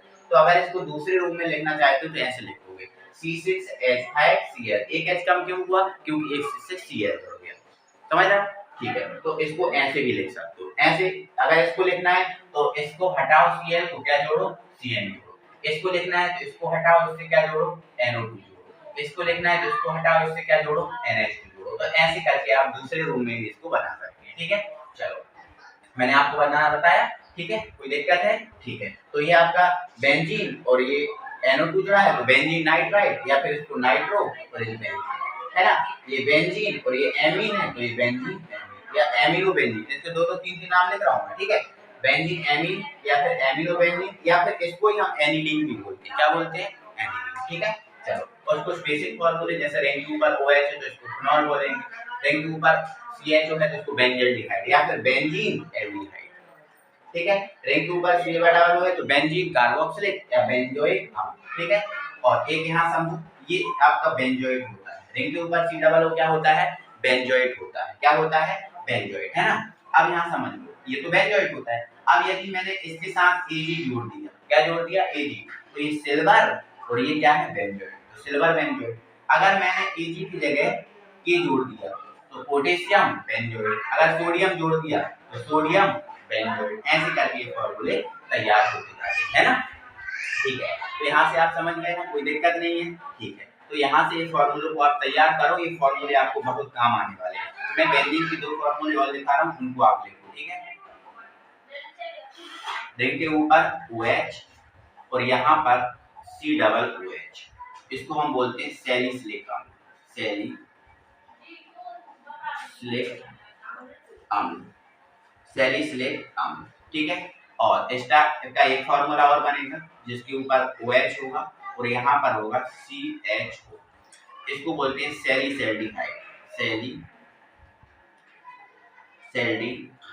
तो इस टाइप से कुछ बेसिक ये फॉर्मूले हैं, आप याद रखो। अगर आप इतना भी कर ले रहे हो तो आपको ऑर्गेनिक केमिस्ट्री में दिक्कत नहीं जाएगी। ये बहुत कुछ हो चुका है मेरे भाई, बहुत कुछ हो गया। अगर आपने इतना कर लिया तो मैं कह रहा हूँ आपको ऑर्गेनिक केमिस्ट्री में मैं नहीं आने दूंगा दिक्कत, ये गारंटी है। इस वीडियो को आपने अगर देख लिया है तो आप मुझसे पढ़ो, कहीं भी पढ़ो, आपको दिक्कत नहीं जाएगी। आप स्कूल में पढ़ो, कोचिंग पढ़ो, आप कहीं और यूट्यूब चैनल से भी पढ़ रहे हो तो आपको दिक्कत नहीं जाएगी। मैंने क्योंकि इस वीडियो में 100% बेसिक रखा है जो आपको चाहिए है, ठीक है। तो एक हर एक पॉइंट ऑफ व्यू से ये वीडियो इम्पोर्टेंट है, बहुत इम्पोर्टेंट है। आप चाहो तो एक बार इस वीडियो को और देख लेना, सारी चीजें आपको बहुत अच्छे से क्लियर हो जाएंगी। तो आप इस वीडियो में जो जो पढ़ा है उसको अपनी कॉपी में नोट डाउन जरूर करना, ठीक है। तो बताएं मेरे प्यारे भाई, वीडियो कैसा लगा? वीडियो अच्छा लगा है तो एक बार वीडियो को जरूर लाइक करें, अपने सभी फ्रेंड सर्कल में वीडियो को शेयर करें, है ना। अगर कोई दिक्कत हो तो कमेंट बॉक्स में कमेंट करें। ये 100% बेसिक है, पूरा बेसिक है ऑर्गेनिक केमिस्ट्री, ठीक है। अब अगली वीडियो जो आएगी हमारी, जो ऑर्गेनिक केमिस्ट्री के IUPAC नाम पर आएगी, और IUPAC नाम को स्टार्ट करेंगे, ठीक है। IUPAC नाम को समझेंगे और फिर ऑर्गेनिक केमिस्ट्री की जो रिएक्शन है उनको हम करना सीखेंगे। बहुत बेहतरीन वीडियो है, बहुत पूरा अच्छे से बेसिक, ठीक है। वीडियो को लाइक, चैनल को सब्सक्राइब करें जरूर, ठीक है। मिलते हैं अगले वीडियो में। Thank you very much.